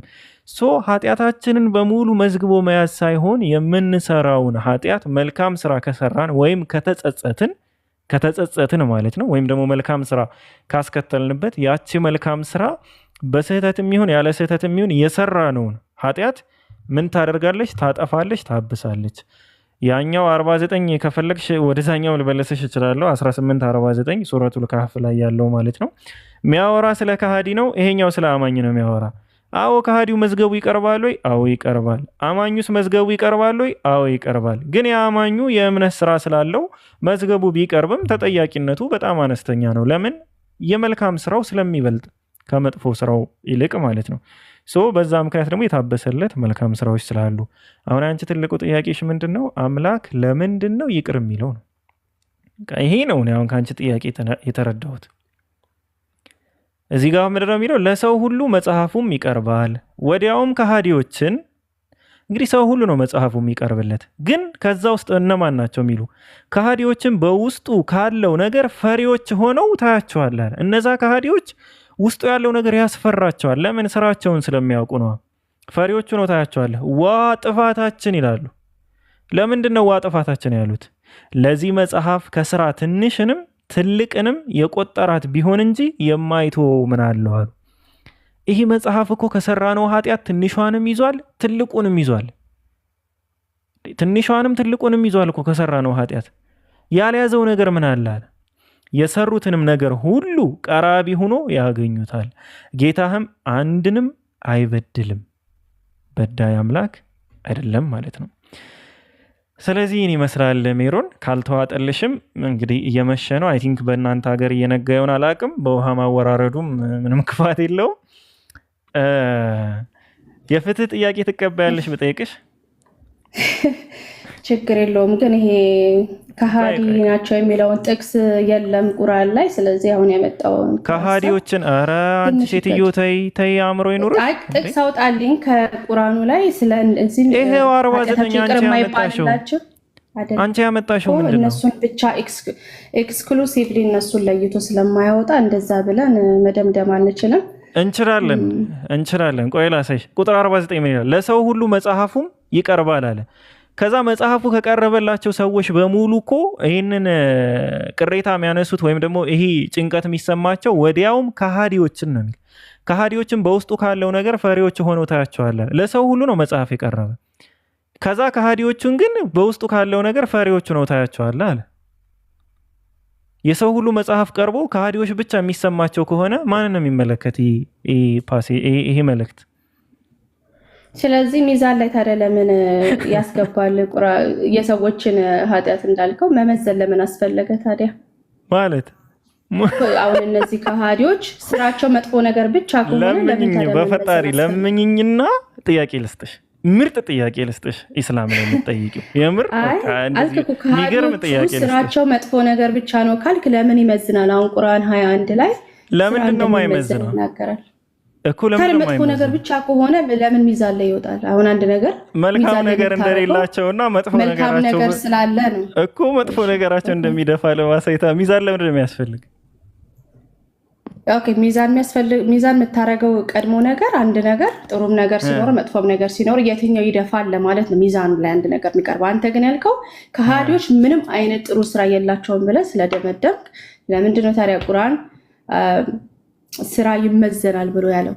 ቁርአን አይ ቲንክ 21 ቁጥር 21 ላይ ነው ምዕራፍ 21 ስራ ይመዘናል ማለት ነው። ወአለይኩም ሰላም ወራህመቱላሂ ወበረካቱ። ጥሩነቱን ከመጥፎነቱ መመዘን ማለት ነው። የትኛው ይበዛል የትኛው ያንሳል ለማለት ነው። ስኳርን መዘን የለ ኢትዮጵያ ውስጥ ስኳር ይመዘን ለምንድን ነው?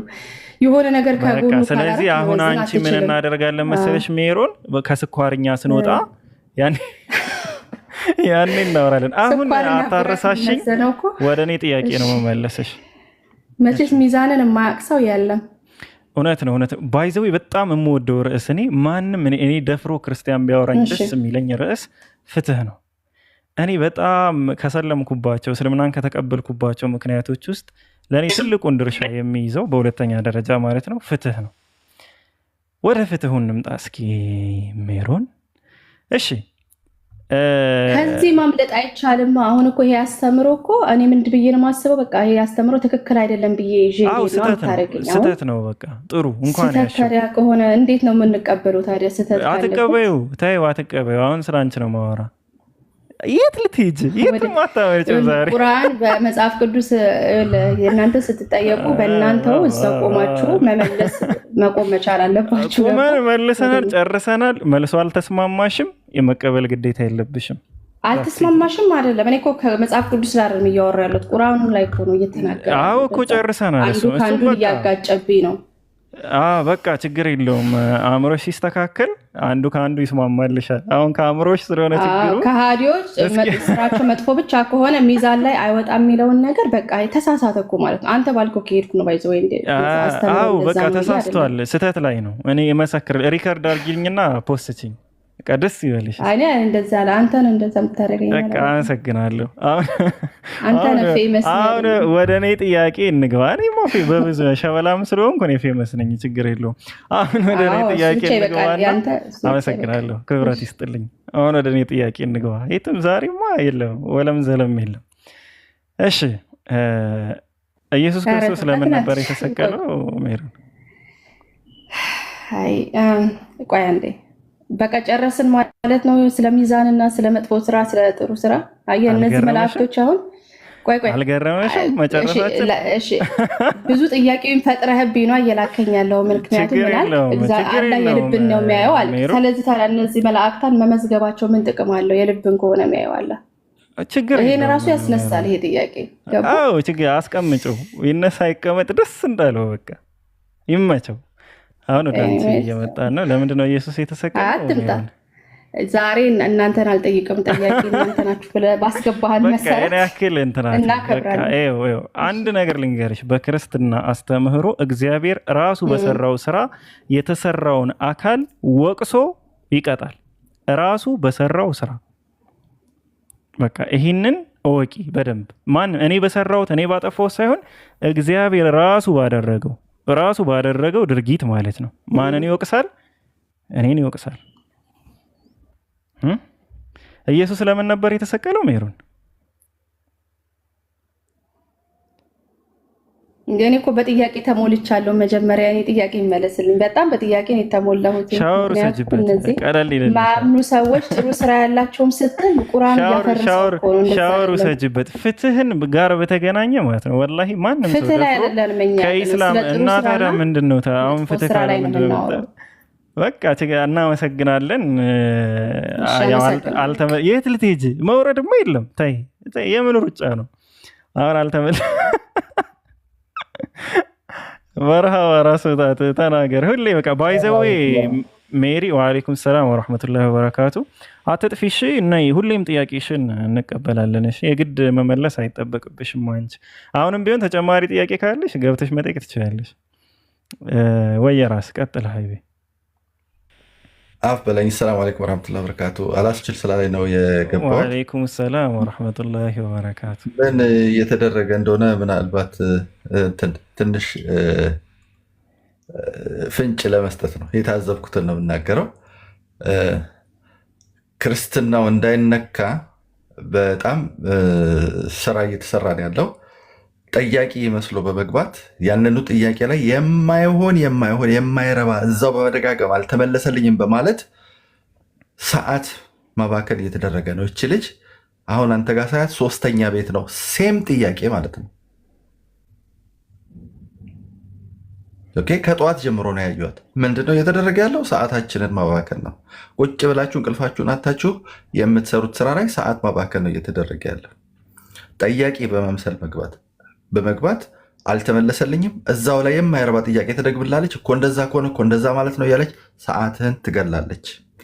ክርስትናው ላይ እንዳይወራ ነው እየተሰራ ያለው። የታዘብኩት ነገር ይሄ ነው። ምክንያቱም ይሄንኑ ጥያቄ እናንተን ስትጠይቃችሁ የነበረውን ጥያቄ ከጠዋት ጀምሮ አንተ ጋር 3ኛ ሰዓት ነው። ትክክል ራስ ትክክል ነገር ነው። ያው እዚህ ቤተኛ ነች እናውቃታለን። ግን ምንድን ነው እኔ በተለይ ብዙ ጊዜ ቦታ ምሰጣት በጣም ሲጠርረኝ ነው። ማለት ክርስቲያኖች በቃ ኦልሬዲ ጠፉ፣ የሉም፣ ማን ይግባ የት ይምጡ በቃ። እና በዛ ምክንያት ነው አሁን ራሱ ስንት ጊዜ ከታች ቆይታ በቃ እሷ ተጠይቅ ተብሎ ነው የገባቸው እንጂ እናውቃታለን። ግን በዛ ይሆናላ ሰው ሜቢ የሚረዳው ነው። ባይዘዌ ከታች 232 ሰው እንደዚህ ወጨበሬዎች አይደሉም። እሺ ብዙ ነገሮችን ይረዳሉ። ሜቢ የምትገቡ ሰዎች ማታውቁት ከሆነ በጣም ብዙ ነገሮችን ይረዳሉ።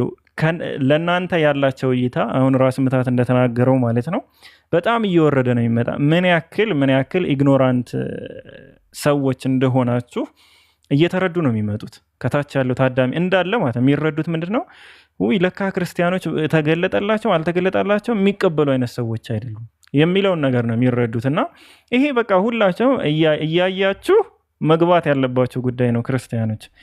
እኔ ራስ ትክክል ነህ ያወራኸው። እኔ የተቀበልኳት አሚር እዚህ ያሉትን ብጠይቃቸው ማለት ነው ዛሬ ከከፈትኩ ጀምሮ አንድ ክርስቲያን አልገባም። ይኸው ስንት ሰዓት? ወደ 5 ሰዓት እየቆየሁ ነው፣ እየተቀመጥኩ ነው። ሁሉም በቃ የሉም አድመዋል መሰለኝ። አንድ ክርስቲያን አልገባም። ጥያቄ የሚመልስ የለም። ኢቭን ጠይቁን የለም ምናምን። ከዛ በቃ ሜሮን ግቢና ጠይቂ በቃ ምናምን አልንና አስጠይቅናት። እንዳልኩ ነው የማይገቡበትን ምክንያት ያው ነው ክርስትናው ላይ እንዳይወራ ነው። ምክንያቱም ጥያቄ ይዘን ነው ምን ከፍተው በዛ የተነሳ ምንም አይነት ነገር እንዳይነካ። የእነሱን ቤት አይተህ ከሆነ ግን ጠዋት ጀምሮ እስከ ማታ የሚወራው ስለ እስልምና ነው። የባጡን የቆጡን እውነቱንም ውሸቱንም ፈጠራውንም ሁሉንም ነገር ነው ሲያወሩ የሚሉት። የእኛ ልጆች ደግሞ ማሻላህ ወደኋላ አይሉም፣ ይገባሉ። እነሱ ጋር ወደኋላ አይሉም፣ ይገባሉ። ደህና መልስ እንኳን ቢሰጡ ጥሩ ነው። ዘብርቀው ዘበራርቀው ጭራሽ ለነሱ ለሚፈልጉት ቅጥፈትና ስም ማጥፋት አመቻችተውላቸው አጉርሰዋቸው ነው የሚወጡት። ድራማም ይሰራል። ይሄ መረሳት የለበትም። ሙስሊም አስመስሎ በማስገባት የሚሰሩትም ድራማ አለ። ይህንን ለማለት ነው። ብዙ አልቆይም። ዱዓ አድርጉልኝ። ሰሞኑን ትንሽ እያመመኝ ነው። ሁላችሁም ዱዓ አድርጉልኝ። መርሃባሽ 226 ሰዎች ዱዓ አድርጉ። ሁላችሁም የተናገረውን ነገር ሰምታችኋል። የምትረዱት ነገር አለ። ያልተረዳችሁ ሰዎች ደግሞ ያው ያለውን ነገር በደንብ በሀሪፉ ገልጾታል። ሁላችሁም ትረዳላችሁ ብዬ አስባለሁ። ስለዚህ አንድ ሰው ፍትህ ላይ ቆሞ የሚያወራ ከሆነ እንዴት ነው እግዚአብሔርን እግዚአብሔር የሚባለውን የመጽሐፍ ቅዱስ አምላክ ይዞ እንዴት ነው አንድ ሰው ስለ ፍትህ ቆሞ ሊያወራ የሚችለው? ያውም በዚህ ደረጃ ማለት ነው። በዚህ ደረጃ በቃ እስከ መከራከር ድረስ የሚደርሰው እንዴት ነው? እግዚአብሔር ማለት እኮ ባይዘወይ ልንገራችሁና ዛሬም ቅድምም ስናወራው ነበር፣ የትኛውም ክርስቲያን ገብቶ ማውራት ይችላል። በዛ ሀሳብ ላይ በፍቅር መነጋገር ይችላል። ምንም ችግር የለውም። እግዚአብሔር ማለት ራሱ በሰራው ስራ የተሰራውን አካል ይዞ እንደገና የሚጠይቅ ሰው ነው። ይዞ ራሱ በሰራው ስራ በራሱ ተግባር ያንን አካል የሚኮንን ያንን አካል የሚጠይቅ ኦኬ፣ ያው አምላክ ብለው ሊጠሩት ይችላሉ። ያ አካል ነው በቃ ያንን አምላክ የሚጠይቅ ያንን አካል የሚጠይቅ በቃ ፈጣሪ ብለው የሚያስቡት አካል ነው ማለት ነው እግዚአብሔር ተብሎ የተቀመጠው። ይኸውን የዛሬ እስኪ ማን ነው ገብቶ ኖ እግዚአብሔር ራሱ በሰራው ስራ ሌሎች ሰዎችን አይኮንንም ብሎ ማውራት የሚችል ሰው ካለ እስኪ ይግባና ከኤ እስከ ዲ ካሉት ውስጥ አንዱን መርጦ ደስ ያለውን መርጦ ማለት ነው ይኸው እኔ ይህንን ነገር መርጬ ምናምን አወራለሁ ከኤ እስከ ዲ ካሉት ውስጥ ማለት ነው በአንዱ ርዕስ ላይ የትኛውም እግዚአብሔር ራሱ በሰራው ስራ ሌሎችን አልወቀስም ብሎ የሚሞግት ሰው ካለ ገብቶ ማውራት ይችላል። ሙሉ ምሽት የጠበቀ ነው። አዳምና መዘዙ ይላል የመጀመሪያው ኤ። እስኪ በአዳምና በመዘዙ ዙሪያ እግዚአብሔር ራሱ ሰርቶ ሌሎችን አካላቶች የሚቀጣበት ነገር ምንድን ነው አወራለሁ የሚል ሰው ካለ ማውራት ይችላል። ህፃናትና ፍርድ ምንድን ነው? ህፃናት እግዚአብሔር በሰራው ስራ የተፈረደባቸው ምን ፍርድ ነው? እግዚአብሔር ራሱ ባደረገው ስራ ህፃናቶች የተፈረደባቸው። እባቡና ዘሩ በቃ ደስ ያለ እዚህ የመጫወቻ ርዕስም መምረጥ ትችላላችሁ። ዲ ደግሞ ምንድነው? አካል ጉዳተኛ ጋር በተገናኘ እግዚአብሔር ራሱ ሰርቶ ማለት ነው የኮነነበት ምንድን ነው? ኑ እስኪ ግቡና እናውራ ደስ ባላቸው። ይሄው ጠዋት ቀን ጀምሮ 1000 ኮይን ብለናል። ትናንት ማታ 3000 አሁን 212 ሰው አግዞ 5000 ኮይን እንከፍላለን። በስርዓት የመለሰ ሰው ማለት ነው። ከአራቱን አይደለም አንዱን ብቻ ከአራቱ ደስ ያለው መርጦ የሚመልስ ሰው ካለ ይሄው እኛ ከነ ሽልማቱ እንሰጣችኋለን። እስኪ ኑና እስኪ የፍትህ አምላክ መሆኑን አስተምሩን፣ እስኪ ያሳዩን። በአዳም ምክንያት እግዚአብሔር ራሱ የሰራውን ስራ ላይ የተጠየቀበት ምን ላይ ነው የሚለውን ኑ እስኪ በቃ በፍቅር እንማማር። እስኪ መርሃባ ሀቢቢ። ሰላም አለይኩም ወራህመቱላሂ ወአለይኩም ሰላም ወራህመቱላሂ አላህ ስራችሁን ይቀበላችሁ፣ አላህ ስራችሁን ይወደዳላችሁ። ሰላም አለይኩም ወአለይኩም ሰላም ወራህመቱላሂ ወበረካቱ። ጀዛከላህ ራስምታ አትጥፋ፣ አላህ ያሽርህ፣ አላህ ያድንህ። እና 211 ሰዎች ዱዓ አድርጉ፣ በቃ ዱዓ አድርጉለት፣ እያመመኝ ነው ብሏል። ተሽሎት መጡ። ያው አብረን እናመሻለን ማለት ነው። ኢንሻአላህ አብረን እናሳልፋለን። ስለዚህ ከታች መሳቅ አይደለም፣ በልባችሁ መንከትከት አይደለም። ክርስቲያኖች ካላችሁ የተሳሳተ ሀሳብ ከሆነ ኑና፣ እኔ ይሄው በአጭሩ ነው እየተናገርኩ ያሉት። ምን ብዬ እግዚአብሔር በአንዱ ሰው ኃጢአት ምክንያት ሌላን ሰው ቀጣ እያልኳቸው አይደለም። ባይዘዊ እሱ ሌላ ቶፒክ ነው። በአንድ ሰው ኃጢአት ምክንያት ሌላን ሰው ቀጣ፣ እሱ ሌላ ታሪክ ነው። በራሱ ስራ ምክንያት የተሰራው ላይ ቅጣት አስተላለፈ ነው፣ ራሱ በሰራው ምክንያት። በዚህ ዙሪያ ባይዘዊ እኔ ዝም ብዬ ቁጭ ብዬ ራሱ 16 ርዕሶችን ነው ያወጣው። 16 ርዕሶች እግዚአብሔር በራሱ ስራ ሌላን አካል የቀጣበት ማለት ነው። እንዲሁ እያሰብኩ ማለት ነው። እና እስኪ ኑና፣ ያው መጠየቅ ብቻ ሳይሆን እናንተም ትጠይቃላችሁ፣ ችግር የለውም። እኛ የመጠየቅ ችግር የለብንም። ኑና ምላሻቸውን አስቀምጡ። አንድ ገርዳሜ መደዳውን ገርዳሜ ከሚመራችሁ እንደዛ እያለ ከሚመራችሁና በራሳችሁ ላይፍ ላይ ከምትጫወቱ እስኪ እውነታውን ወቁ። እስኪ ለምንድን ነው አምላካችሁ የምታመልኩት? አምላክ ብላችሁ ራሱ እንድታስቡ ኤቪደንሱ ምንድን ነው? ማስረጃው ምንድን ነው? እስኪ ንገሩን። እስኪ ምንድን ነው ማስረጃው? ማለት እየቻሉ አምላክ የለም የሚሉበት ምክንያት ራሱ ምንድን ነው? አይ የአምላክ ባህሪ ምሉዕነት ነው፣ ስለዚህ ጎደሎ የሚባል ነገር እሱ ዘንድ የለም ከሆነ አሁንስ ጎደሎ መቻለ? አምላክ ጤነኛ ሰውን መፍጠር እንደሚችል ሁሉ ጤነኛ ያልሆነ ሰው አካሉ የጎደለን ሰው ደግሞ መፍጠር እንደሚችል ማሳያ ነው። ሁለቱም የእሱን ኃይል ማሳያ ነው። አንዱ የችሎታው አንዱ የድክመቱ ተደርጎ እንዴት ነው የሚቆጠረው? አይችልም እንዳይባል ችሎ አሳይቷል። በሁለቱም በኩል አይችልም መባል አይችልም። ከችሎታ ጋር ከባህሪ ጋር የምታገናኙት ከሆነ ሁለት እግር ያለውን ሰው ፈጥሮ አሳይቷቸዋል። ሁለት እግር የሌለውም ወይም አንድ እግር የሌለውንም ሰው ፈጥሮ አሳይቷቸዋል። ሁለት እግር ያለው ሰው የማይሰራውን ስራ አንድ እግር ያለው ሰው ብቻውን ሊሰራው እንደሚችልም ደግሞ እንደዛው አሳይቶናል። ስለዚህ ምንድን ነው ኢቪል የሚባለው ነገር ራሱ ይሄ ክፋት እንደዚህ የሚባለው ነገር ራሱ ምንድን ነው? በቃ እሱን የት ላይ ቆመን ነው ይሄ መጥፎ ነው ይሄ ጥሩ ነው ልንል የምንችለው? ወይም ይሄ ፍጹም መጥፎ ነው ልንል የምንችለው ከየትኛው እይታ ላይ ቆመን ነው? ከየትኛው መስመር ላይ አይተነው ነው? ላይክ በሰውየው ወይስ በባቡ? እስስቶችም አሉ፣ ትንንሽ ተባዮች አሉ ራሳቸው የሚከላከሉበት። በነዛ ተባዮች ወይስ በጠላቶቻቸው? በየትኛው አንግል ታይቶ ነው? ስለዚህ እኔ የሆነ አለ አይደል ብዙ ጊዜ ሲካበድ እሰማለሁ እንጂ ኖርማሊ እኔም ኤቲስት የሆንኩበት የመጀመሪያው ምክንያት ነው ያው ያ የልጅነት 16 ዓመቴ ላይ ነው እንደዛ እንዴ አምላክ ካለ ግማሹ ረሃብተኛ ግማሹ ጥጋበኛ ለምን ይሆናል በሚል ኧረ የለም ትልና ትወጣለህ። ከዛ ያው ትንሽ ቆይቼ እንዴ አለ እኮ ምንድነው ምናምን ወደሚለው ትገባለህ እያወቅህ ስትመጣ። እኔም የመጀመሪያ ሪዝን ነበረ፣ ግን በኋላ ላይ ቁጭ ብላችሁ ስታስቡት የምር ምክንያት መሆን ይችላል ወይ ካላችሁ ኖ ምንም መሆን አብሶ ሃይማኖተኛ ነኝ በሚል ሰው እይታ በዛ መነጽር ቁጭ ካላችሁማ ጭራሽ ምንም እኮ የለም። ኢቨን ሃይማኖተኛ ባይሆንም ሎጂካል የሆነ አካል ላይ ከተቀመጣችሁም እንደዛው። እኔ ኢቪል የሚባለው ነገር ራሱ ኤግዚስት ያደርጋል ወይ? ምንድን ነው ኢቪል የሚባለው ነገር? ፍጹም መጥፎ የሚባል ነገር ሳለ ወይ ምንድን ነው እሱ? እና አይ ቲንክ ጀሃነምም ራሱ እኮ ፍጹም መጥፎ አይባልም አይደል? መጥፎ ሰዎች የሚቀጡበት ነው። ለሌሎቹም ፍትህ ነው። የትኛውም ነገር በቃ ፒውር የሆነ መጥፎ የምትሉት ነገር አይኖርም። አሁን እንዴት ጀሃነም አሁን እንግዲህ ጀሃነም አቃጣይ ነው፣ መግደያ ሳይሆን ያው ሞት ከየቦታው ይመጣባቸዋል። እነሱ ግን የሚሞቱ አይደሉም እንዳለው ስቃይ ቦታ ነው። ስታዩት ይሄ እኮ በጣም ክፉ ነገር ነው ትሉ ትችላላችሁ። ግን ለተበዳይ ሰዎች ደግሞ ያ ፍትህ ነው። ለነሱ ክፉ ነገር አይደለም። የተበደሉ አካላቶች በዳያቸው እዛ ቦታ ላይ ሆኖ መቀጣጣቱ ተገቢውን ቅጣት ማግኘቱ ለነሱ ክፉ አይደለም። እና በየትኛው መስመር ላይ ቆመን ነው አንድ ነገር ክፉ አንድ ነገር ደግሞ መልካም ወይም ደግሞ ይሄ የኩይ ጣጣ ብለን ልናወራስ የምንችለው ነው? መጽሐፍ አንጽፍም እንጂ እኮ ብዙ እናውቃለን።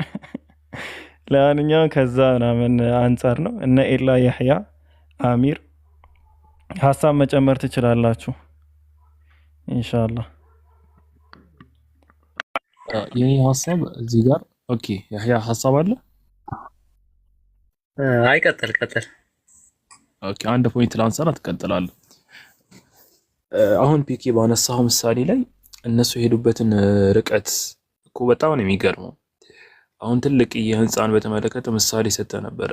ካስተዋላችሁ ፒኬ የሰጠውን ምሳሌ አንድ በጣም ትልቅ የህንፃ አለና በጣም በአማረ መልኩ ተሰርቶ ሳለ በጣም ግሩም በሆነ መልኩ በመጨረሻ ላይ የሆነ ክላስ በስነ ስርዓት የሆነ ወይ ስላላለቀለት ወይ በደንብ ስላልተሰራ ይህንን ማስተባበል ምን ያክል በጣም የሚገርም ነገር እንደሆነ ያው ኢሎጂካል የሆነ ነገር እንደሆነ ገልጾታል።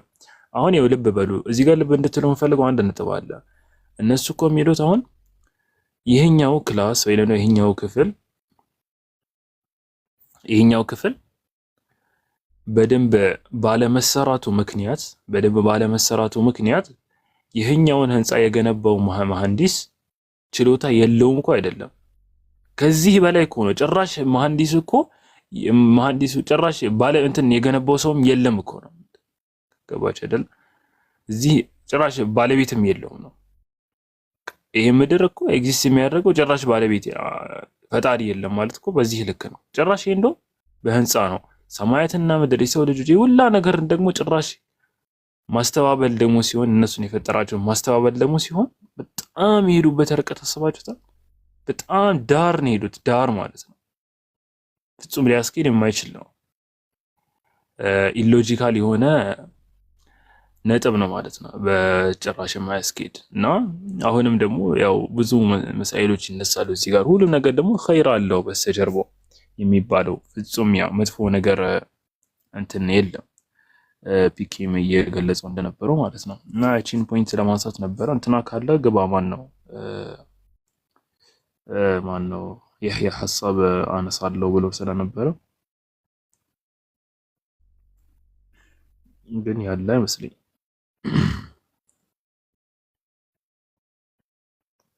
አንድ ጊዜ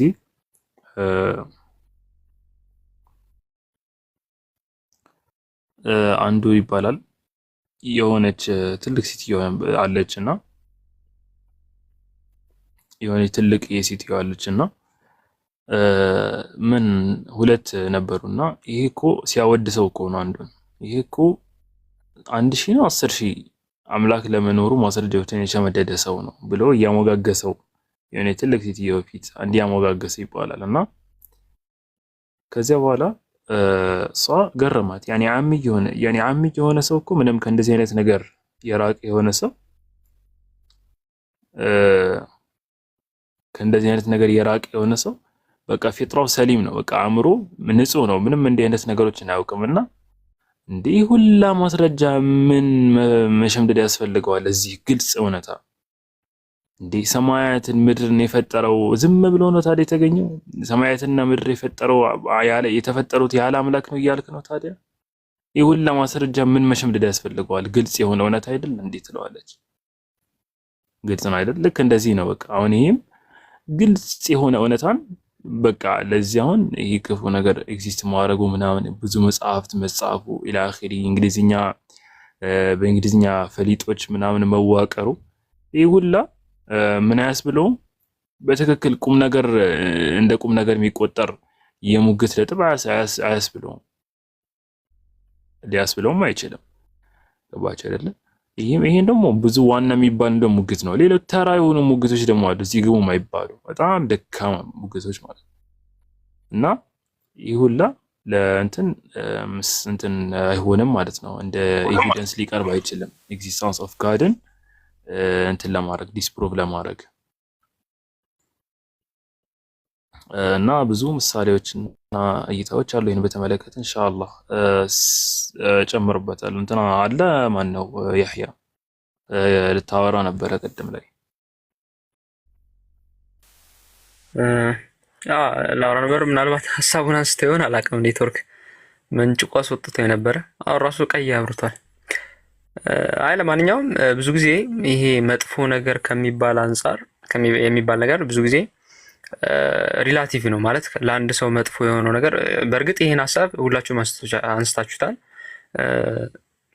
ሁላችሁም ያነሳችሁት ቢሆንም ተጨማሪ ነገር እንትን ለማለት ነው። ሪላቲቭ ነው ማለት ለምሳሌ ከኔ አንጻር የሆነ መጥፎ ነገር የምለው ነገር ከሆነ አካል አንጻር ደግሞ ኸይር ነው ወይ ደግሞ የተሻለ ነገር ነው። ከሆነ አካል አንጻር ደግሞ መጥፎ የሆነ ደግሞ ለኔ ደግሞ ጥሩ ይሆናል። ሀታ እንደውም የኔ እናት መሞቷ ለምሳሌ ሊሆነ አካል ሊሆነ መጥፎ ጥሩ ነገር ይኖራል ወይ ለሷም ኸይር ይኖራል። ለዛ ነው እኮ አንድ ሰው ሲሞት ወደ ቀብር ማቻኮሉ የተወደደበት ምክንያት ለምሳሌ ጥሩ የሚሰራ የነበረ ሰው ከሆነ ቀብር ለሚጠብቀው ነገር ለሱ የተሻለ ነው እዚህ ከማስቀመጡ።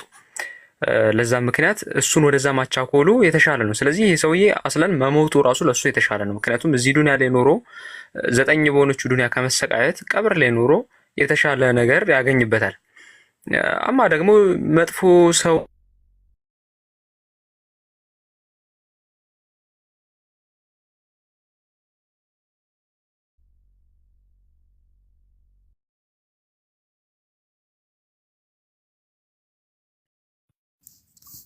የተቋረጠው እኔ ጋር ነው። አይ ቲንክ እሱ ጋር ይመስለኛል። ኔትወርክ ተቋርጧል።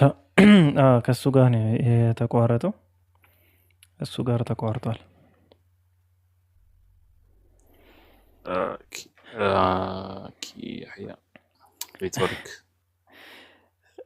ኔትወርክ ክርስቲያኖች ካላችሁ ሪኩዌስት ላኩ። እስኪ ክርስቲያኖች ካላችሁ ሪኩዌስት ላኩ። እኔ እንግዲህ ቪዲዮዬን አላጠፋላችሁ፣ መዝጋት አልችልም። ቪዲዮ ምን አደርጋለሁ? ቪዲዮ መዝጋት አልችልም። ስልክ ላይ ቢሆን ዘጋላችሁ ነበረ። እኔም እንድታዩኝ አልፈልግም። ብዘጋላችሁ ደስ ይለኛል፣ ግን ምን ዋጋ አለው? ምን ማድረግ ይቻላል? ማልቀስም አይሻልም አለ። ምንና ምን ይሁን? እስኪ በቃ እኔና ክርስቲያኖች እንደተጣላን ልንቀር ነው ማለት ነው። እስኪ ፕሮብለም ኦፍ ኢቭል እንዲያውም ያለ ክርስትና ላይ ነው። ፒውር የሆነ ኢቭል ማለት ነው። ፒውር የሆነ ኢቭል ያለ ክርስትና ላይ ነው። አንዱ መስራሱም ማንሳት ይቻላል። አዎ አሁን ቅድም ያነሳሁት ርዕስ በቃ ያ ነው እኮ ያን የሚመለከት ነው። በቃ ምንም እንትን አንድ ሰው ራሱ በሰራው ስራ የተሰራበትን አካል እንደገና የሚቀጣ ከሆነ ከዚህ በላይ ንጹህ መጥፎነት አለ እንደ ከዚህ በላይ ድምጽ የተዘጋ መጣ። አይ አረጀው ማለት ነው። ልክ ነው። ይሄ ያቺ ሴትን በተመለከተ ነው አይደለም? የምን ሴት ባሏን ምን ባሏን ምን ራሷ እንትን የተደረገችበት። እሺ የትኛውን ሀሳብ ለማንሳት ነው? ተመንፈሳዊ ይዞ ይውጣልህ በለው ነው። አይ ቀጥል አብሽር። አይ በዚህ ዙሪያ ባይዘው በጣም ብዙ ሀሳብ ነው የሚነሳ።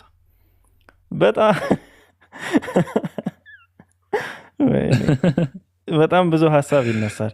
ለምሳሌ አንድ ነገር ልንገርህ እስኪ ኤላ፣ እንዲሁ ቀለል ያለ ማለት ነው። አንተ ለምንድን ነው ሰው የሆንክ ኤላ? ለምን መልአክ አልሆንክም?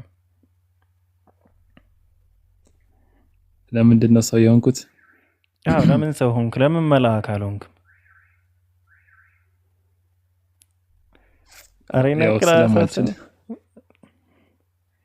እኮ ስትፈጠር ለምንድን ነው ሰው ሆነ የተፈጠርከው?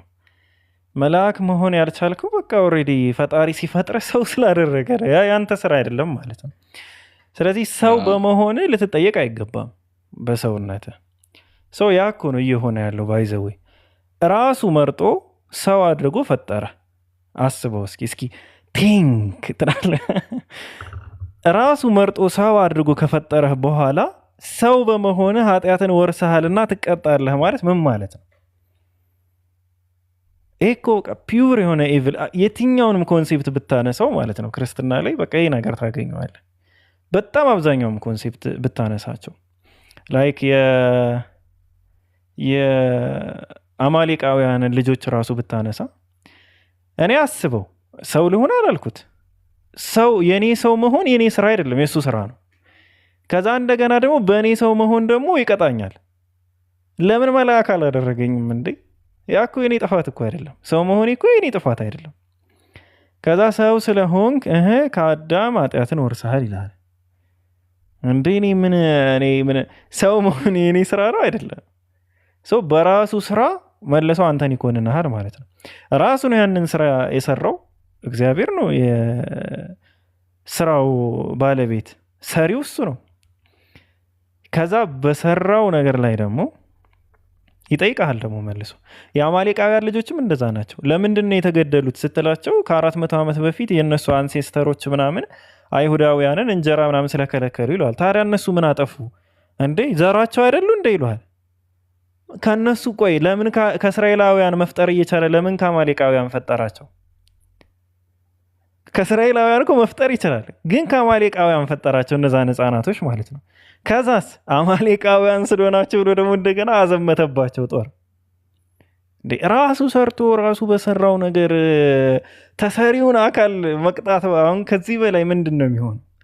ራሱ ሰርቶ እንደገና ደግሞ ተሰሪውን አካል ደግሞ የተሰራውን አካል ደግሞ ለምን እንዲሆንክ ብሎ ደግሞ ይቀጠዋል ማለት ነው። እና በዚህ ቶፒክ አረባል በጣም ብዙ ፖይንት ማንሳት በጣም ብዙ ፖይንት። በቃ ራሱ የሰራውን ስራ አላኮብህ አንተ ላይ ይላከክብህና ይቀጣል። ልክ እንደዚሁ ደግሞ ላይክ እባቡ አሁን ያሳሳታቸው እባብ አለ። አዳምና ሔዋንን ያሳታቸውን እባብ ራሱ ብትወስደው እሺ እባቡ ለምንድን ነው ያሳሳታቸው? እባቡ በመጀመሪያ ዲያብሎስ ነው ወይስ ኖርማል እባብ ነው ብለህ ብትጠይቅ ሁለት ምላሽ አለ። አንደኛ በቃ ፒውር የሆነ ዲያብሎስ ነው ያሳሳታቸው፣ በእባቡ ላይ አድሮ ነው። ስለዚህ የእባብ ፈቃደኛ ነበር ለማሳደር ከሆነ ጥሩ። የእባቡ ዘር በሙሉ በሆዱ እንዲሳብ የሚሆንበት ምክንያት ምንድን ነው? እባቡን እንዲፈጠረው ያደረገው እኮ አሁንም አምላክ ነው። እባብ አድርጎ ፈጥሮሃል። አይ አንተ በአባትህ ጥፋት ምክንያት በሆድህ ትሳባለህ ደግሞ ይልሃል። እንዴ ምን አደረግኩ ስትል ለምን እባብ ሆንክ እኮ ነው። እባብ መሆን የኔ ስራ ነው ወይ ካልከው አይ እሱማ የኔ ስራ ነው እና በቃ እንደ መብቴ እኮ ነው። አንተ ምንድን ነው የምትል እኮ ምንድነው ምን አርጉ ነው የምትለን እኮ ነው በቃ። እና በጣም ብዙ ሀሳቦች ላይ ገብተህ ብታነሳ በቃ ሁሉም እንደዚህ ናቸው። ሁሉም ከዛ የእባብ ዘር ስለሆነ እንደዚህ ይጠይቃል። በቃ ራሱን የሰራ እኔ ነኝ የሰራው ግን እንዲህ ስለሆንክ ግን እቀጣለሁ ነው። የእባብ ትውልድ ራሱ ምን አጠፋ ብትል ምንም መልስ ያለው ነገር አይደለምና በጣም ብዙ ብዙ ሀሳቦችን ብታነሳ በቃ በእግዚአብሔር ራሱ በሰራው ስራ በራሱ ድርጊት አንተን ይኮንንሃል፣ አንተን ይወቅስሃል፣ አንተን ይቀጣሃል። ይብን ከዛስ ደግሞ እንደገና አማዞን ጫካ ላይ ወይም ደግሞ የሆነ ቦታ ላይ ደግሞ የተወለዱ ማህበረሰቦች አሉ። እነዛ ማህበረሰቦች እንግዲህ ስለ ኢየሱስ ክርስቶስ አልሰሙም፣ ለማመንም ለመካድም አልሰሙም። በቃ ስለሱ መኖር አያውቁም፣ አልሰሙም፣ መልእክቱ አልደረሳቸውም። ከዛ ግን ክርስቲያኖችን ስጠይቃቸው ይኮነናሉ ወይም ይፈረድባቸዋል ይለዋል። ለምን ስትላቸው ምክንያቱም ያላመነ ግን አሁን ይፈረድበታል ስለሚል አላመኑም። እንዴ አልሰሙም እኮ እሱ የነሱ ችግር አይደለም። ሌሎቹ እንዲያደርሱ ግዴታ ሆኖባቸዋል። ባለማድረሳቸው ሌሎቹ ይቀጣሉ። ሌሎቹ ይቀጡ ይሻላል፣ አላደረሱም ተብሎ ይቀጡ ግዴታ ካለባቸው። እነዚህ ሰዎች እኮ ግን ኦልሬዲ አልሰሙም ነው። የእግዚአብሔር ችግር አይደለም ይላል። እና የሱ ችግር ካልሆነ ታዲያ ለምን እስራኤል መንደር ውስጥ እነዚህ ሰዎች አልተፈጠሩም? ለምን መስማት የሚችሉበት አካባቢ ላይ አልፈጠራቸውም? መስማት የማይችሉበት ሩቅ ሰፈር ፈጥሮ ለምን አልሰማችሁም ብሎ ደግሞ እንደገና አልተቀበላችሁም ብሎ ይቀጣቸዋል? ይህ እኮ በቃ ፒውር የሆነ ኢቭል እኮ ነው። እንዲያውም ፕሮብለም ኦፍ ኢቭል የሚባለው ይህ ነው። በቃ የሆነ ሰው አደረገ፣ ከዛ ኃጢአተኛ ነህ ለምን? ሰው ስለሆንክ። እንዴ እኔ ምን አጠፋው? እኔ ራሴን ሰው አደረግኩ? እንዴ ስታ እሱ ማን ያደረግኩና ምን ታመጣለህ? እስኪ የምታመጣት ነው ያለው። ኧረ ወላሂ እኔ እንጃ። እና ይሄ በቃ በጣም በጣም ትልቅ እኮ ትልቅ ልዩነት እኮ ነው። ኤላ በጣም ብዙ ሀሳቦች አሉ። እግዚአብሔር በራሱ ድርጊት በራሱ ተግባር ሌሎችን የኮነነበት። ሌላው ኢቭን ግብረ ሰዶማውያን፣ አሁን ግብረ ሰዶማውያን በሎጥ ዘመን የነበሩት ለምንድን ነው የሚቀጡ? ለምንድን ነው የሚቀጡ ስትል በህገ ልቦና ስላልተዳኙ ነው የሚሉ። ሎጥ እኮ አንድ ቀን ሰብኳቸው አቅም ታውቃለህ? አንድ ቀን ሰብኳቸው አቅም ሎጥ በቁርአን ላይ ብቻ ነው ያስጠነቀቃቸው እመኑ ምናምን ያለ። ለራሱን የጸደቀ ሎጥ አንድ ቀን ሰብኳቸው አቅም እነዚህን ሰዎች። ኖህም እንደዛው አላስተማራቸውም፣ አልሰበካቸውም። ምንድነው እሱ እንዴት ነው የሰበከ ስትላቸው መርከቡን በመገንባት ይለዋል። መርከቡን መገንባቱ የተግባር ስብከት ነበር ይለዋል። ምን ማለት ነው? መርከብ መገንባት የተግባር ስብከት የሚሆነው? አይ መርከቡን የገነባው ያን ጀልባ የገነባው ወንዝ እንደሚመጣ እንዲረዱ ነው እነዛ ሰዎች። ኢስላም ላይ ስትመጣ ግን 950 ዓመት ሰብኳቸዋል። 950 ዓመት ቁሞ ሲሰብክ ነበረ። እባካችሁ ተመለሱ፣ አንድን አምላክ ብቻ አምልኩ እያለ ማለት ነው።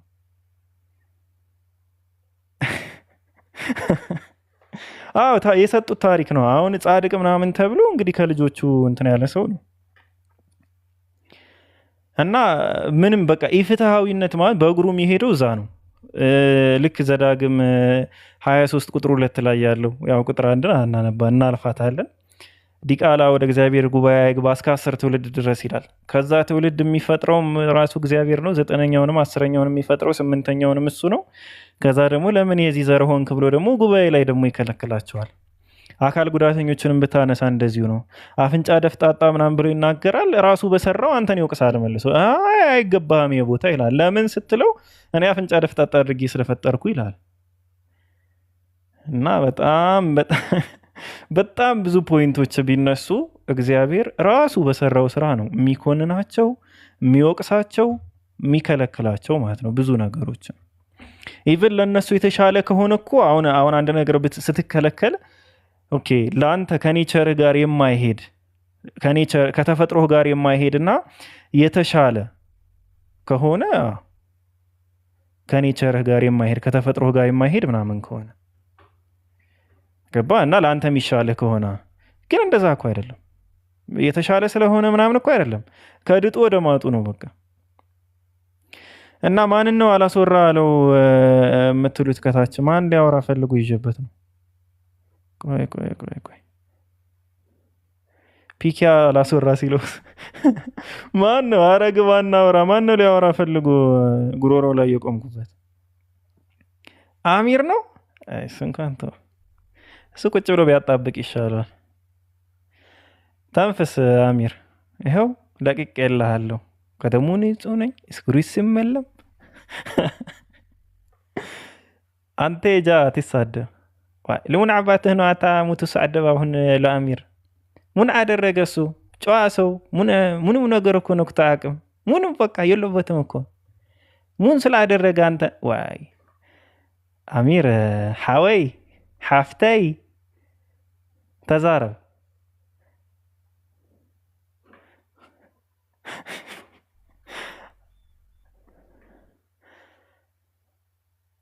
ጃ የቀን ቤትህን እዚሁን አትሳደብ። ቀን መዋያህን ታውቀዋለህ አሚር ጋር እንደምትውል።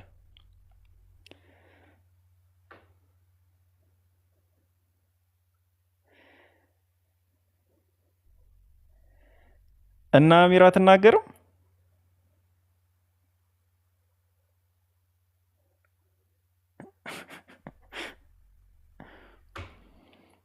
ኦፓል ዛሬ ተስላለች። ስለት ስላለባት አታወራም።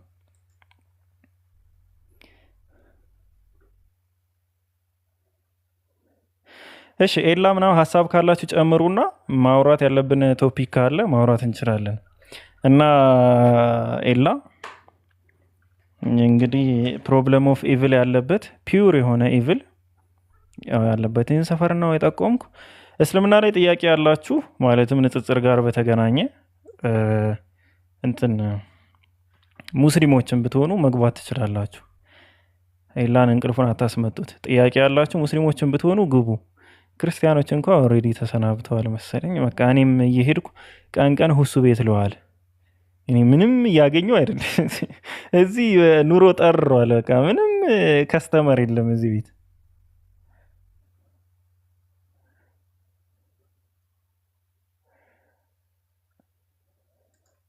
ሁሱ ጋር ባይሆን ይበዛሉ አሉ እና እንሂድ እስኪ። እዚህ እኛ ጠሮብናል። እኛ በልመና አሁንማ ቪዲዮ ልሰራ ነው። እባካችሁ አንዷን አበባ ብትሰጡኝ። አረ መምህር እንትና እባካችሁ ዛሬ ማታ ላይ ባለን እባክዎ ወደ ላይ ቢግቡ እያልን ቪዲዮ ልንሰራ ነው። አሁንማ ቀን ቀን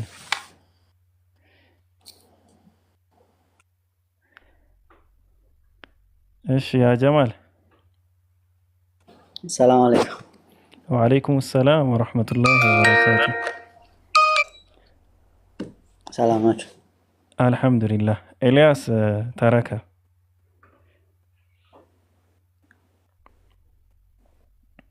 ጥያቄ አለ ጀማል? አዎ ሁለት ጥያቄ አለኝ። መርሃባ። አንዱን ለኤልያስ አንዱን ለአሚር አካፍላቸው። ኤላ አለሃ? መርሃባሽ። የመጀመሪያው እንትን ሱረቱል በቀራ ላይ ያለው ማለት ነው። በኢየሱስ ዙሪያ ከኢየሱስ በኋላ እንትን ጦርነት ነበር አይደለ? ሱረቱል በቀራ እስኪ አንቀጹን ንገረኝ። ቱልከ ሩሱሉ ይፈዶልና ከሚለው ጀምሮ ማለት ነው እኮ። አንቀጹን ታስታውሰዋለህ? ቁጥሩም ማለቴ ነው።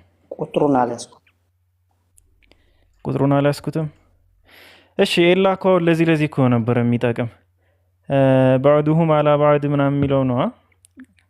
ከፊሉም በከፊሉ ላይ አበላል። እስኪ ቆይ ሰርች አደርገዋለሁ። እሺ ኤላ የለህም አንተ ሰውዬ? አሁን ለዚህ ሲሆን ትጠፋለሽ። 285 የመጨረሻው ማለት ነው። እሺ 287 መሰለኝ። ድምፅ አለ አንተ ለካ ድምፅ ማውጣት ትችላለህ። ማሻአላህ አላህ ይጨምርልህ።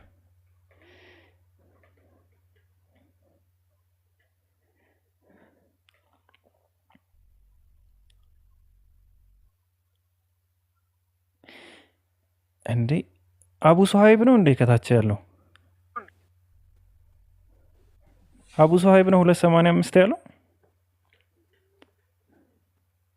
አዎ እሱ ነው። ነዓምበር ሓታ ወደይ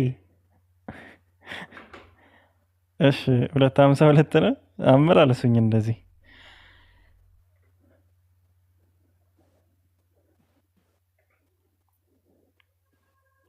አቡ ሱሐይብ ግባ እንጂ አንተ እኔ ቤት መጥተህ ሳትገባ ምናምን አይደብርም?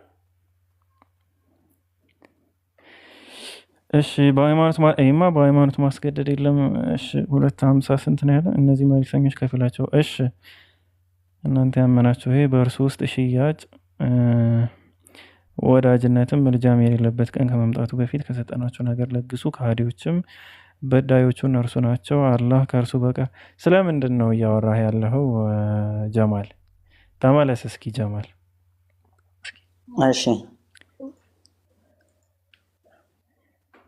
ከኢየሱስ በኋላ በተለያይተው በእንትን ስለመጋደል መሰለኝ የሚያወራው እዛ ሱራው ማለት ነው። በሱ ዙሪያ የተለያዩ ሰዎች ጦርን አሁን እያልከው ያለውን ሀሳብ እኔ እንጃ እያገኘሁት አይደለም። አሁን ያልከው ቁጥር 252 ነው የሚጀምር በአንተ ላይ የምናነባቸው ሰውጥር ከረሱሉ ይፈደልና ባዕዱሁም አላ ባዕድ ወሚንሁም መንከድ እንትን የሚለውን ቆይ ላውጣ።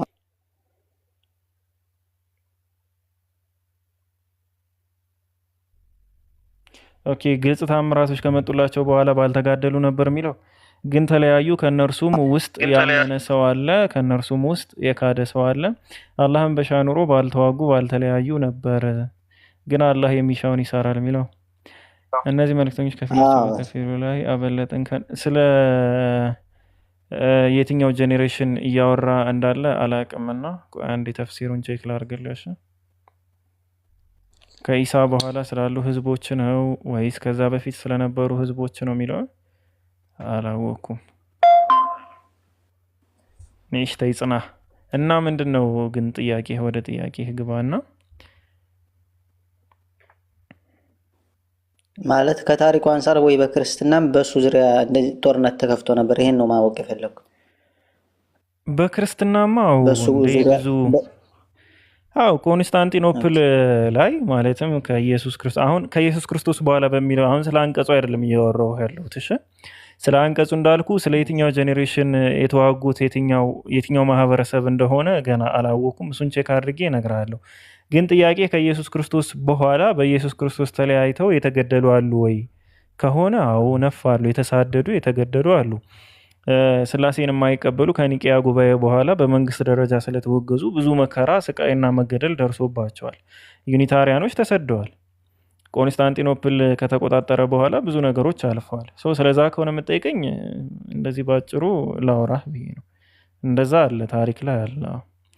ግን ይህን አንቀጽ በተመለከተ ግን እሱን ቼክ አድርጌ ስለ የትኛው ማህበረሰብ ነው የሚለው ማውራት እንችላለን። ማለቴ መንገር እችላለሁ። መርሃባሽ ጀዛከላ። ሁለተኛው ደግሞ አላህም መንፈስ ወይንም ደግሞ ልክ መንፈስ አለው ብለን እናምናለን እንደኛ ሙስሊሞች። መንፈስ አለው ሳይሆን የእርሱ የሆነ መንፈስ አለ ማለት የእሱ አካል ሳይሆን የእሱ ንብረት ማለት ነው። ላይክ የአላህ ቤት ይባል የለ በይቱላህ ይባላል። ሩሁላህ ተብሎ ሩሁላህ ነው አይደለም፣ ወሩሁም ሚንሁ ተብሎ ይገለጻል። ወሩሁም ሚንሁ ማለት ከእርሱ የሆነ መንፈስ ይባላል። በይቱላህ ስንል የአላህ ቤት ማለት ነው። የአላህ ግመል፣ እንደዚህ አይነት ገለጻዎች አሉ። የአላህ መሬትም ተብሎ የተገለጸ አለ። እነዚህ ነገራቶች የሚያመለክቱት የእሱ ንብረት መሆናቸውንና ደረጃቸው ወይም ልቅናቸው ከፍ ማለቱን ነው እንጂ አላህ ሱብሓነሁ ወተዓላ መንፈስ ነው ወይም አካል ስጋ ነው እንደዚህ አይነት አስተምህሮ የለም በእስልምና። አላህ ሱብሓነሁ ወተዓላ ዩኒክ ነው፣ የመንፈስም የስጋም ፈጣሪ ነው። እሱ ደግሞ የመንፈስም የስጋም ፈጣሪ ሆኖ እሱ መንፈስ ወይም ስጋ ነው ሊባል አይችልም። ግን መንፈስ የሚባለው ራሱ በምን መንገድ ነው የሚረዱት የሚለው እሱ ራሱን የቻለ ቶፒክ ነው። ላይክ አሁን መንፈስ ማለት ረቂቅ እና ምጡቅ የሆነ ከሆነ መንፈስ የሚለውን ቃል የሚጠቀሙት እሱ ችግር የለብንም ለኛ። ግን መንፈስ ሲባል ግን ልክ እንደ መልአክ ወይም እንደ ጅኒዎች እንደዛ አይነት ነገር ከሆነ ግን የሚጠቀሙት ላይክ ጎስት ሲባል የሆነ ጭስ ነገር እንደዛ ከሆነ ግን የሚያስቡት አእምሯቸው ላይ እንደዛ አይነት ነገር የለም። ግን ረቂቅና ምጡቅ ነው ለማለት ከሆነ አዎ አላህ ሱብሓነሁ ወተዓላ ረቂቅና ምጡቅ ነው። ቁርአን ላይ ወሩሁ ሚንሁ የሚለው ፈነፋኽና ሚን ሩሒና የሚለው ከመንፈሳችን በነፋንባት ጊዜ እንደዚህ የሚሉት ነገሮች ፍጥረቱን ባስተካከልና ከመንፈሳችንም በነፋን ጊዜ ብሎ ስለ አደም አለይሂ ሰላም መፈጠርም ያወራል። እነዚህ ነገራቶች ግን እሱ ፍጥረታትን የሚፈጥርበት የእሱ ንብረት የሆነ ፍጡር ስለሆነ ሩህ ነው የሚያወራው እንጂ ፈጣሪ የሆነ ሩህ እንደዛ የሚባል ነገር የለም። ይህ ነው ሁለተኛው ጥያቄ። ሀቢቢ አዎ ጨርሻለሁ። መርሐባ ጀዛከላ። እሺ ያከ ኤላ የምጨምረው ሀሳብ አለ? ኤላ አለ? አፈላሽ ማለት ነው። አፈሉ አፈሉ ሴቶች ጉድ አፈሉ ነው፣ ጉድ አመጡ ነው፣ አፈሉ ነው። እሺ ስለዚህ ጦርነት ግን እስኪ ቼክ ላድርገውና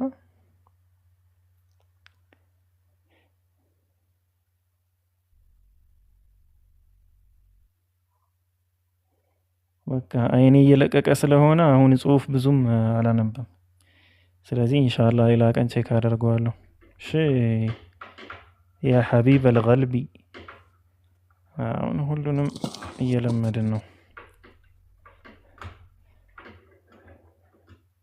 ብሮ ተኝታል ብሮ።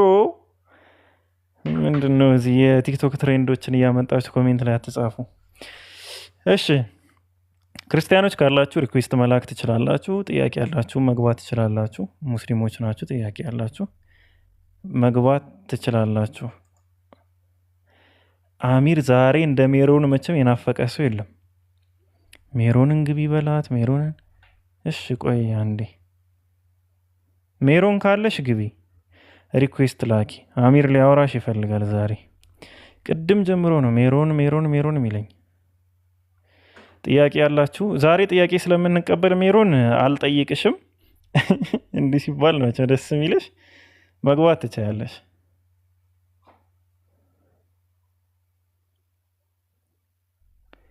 ሪኩዌስት ላኪ ሜሮን ስትፈልጊ ሪኩዌስት ላኪ። ትናንት የጠየቅኩትንም ማውራት ከፈለግሽ ደግሞ እንደዛም ይቻላል። ለምንድነው እግዚአብሔር በራሱ ስራ የተሰራበትን አካል ደግሞ መልሶ የሚቀጣ በሚለው በዛም ማውራት እንችላለን። ችግር የለውም። ጥያቄ ብቻ መጠየቅ እፈልጋለሁ ካልሽም ሰብስቢና ጭመቂን ጥያቄሽም ማቅረብ ትችላለሽ።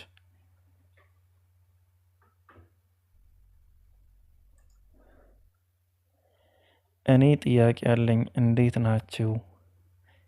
ደህና ነን። እኔ ሰላም ነው።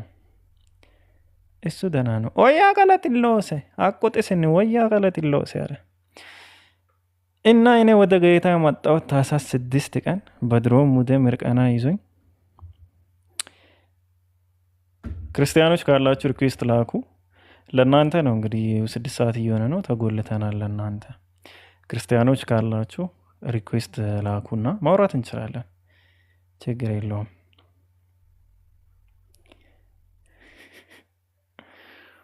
ክርስቲያኖች ካላችሁ ሪኩዌስት ላኩ። ዛሬ ልፍቀድላት እንደ ሜሮን ትስበከን 4 ደቂቃ 3 ደቂቃ ምናምን ጸጥ ብለን ሚዩት አድርገን ትስበከን። እንዴ በጣም እኮ ትጓጓ ነበር ለመስበክ። አንዴ ጥያቄ ተጠይቃ እዛ በኋላ የመስበክ አላማው ተቀየረ እንጂ ትጓጓ ነበረ ድሮ በ1983።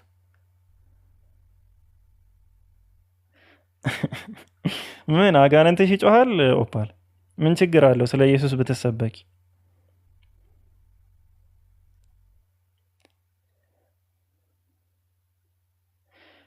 ክርስቲያኖች ካላችሁ ሪኩዌስት ላኩ። ክርስቲያኖች ካላችሁ ሪኩዌስት ላኩ። ጥያቄ ያለው ሰው ሪኩዌስት ይላክ። ጥያቄውን ማቅረብ ይችላል።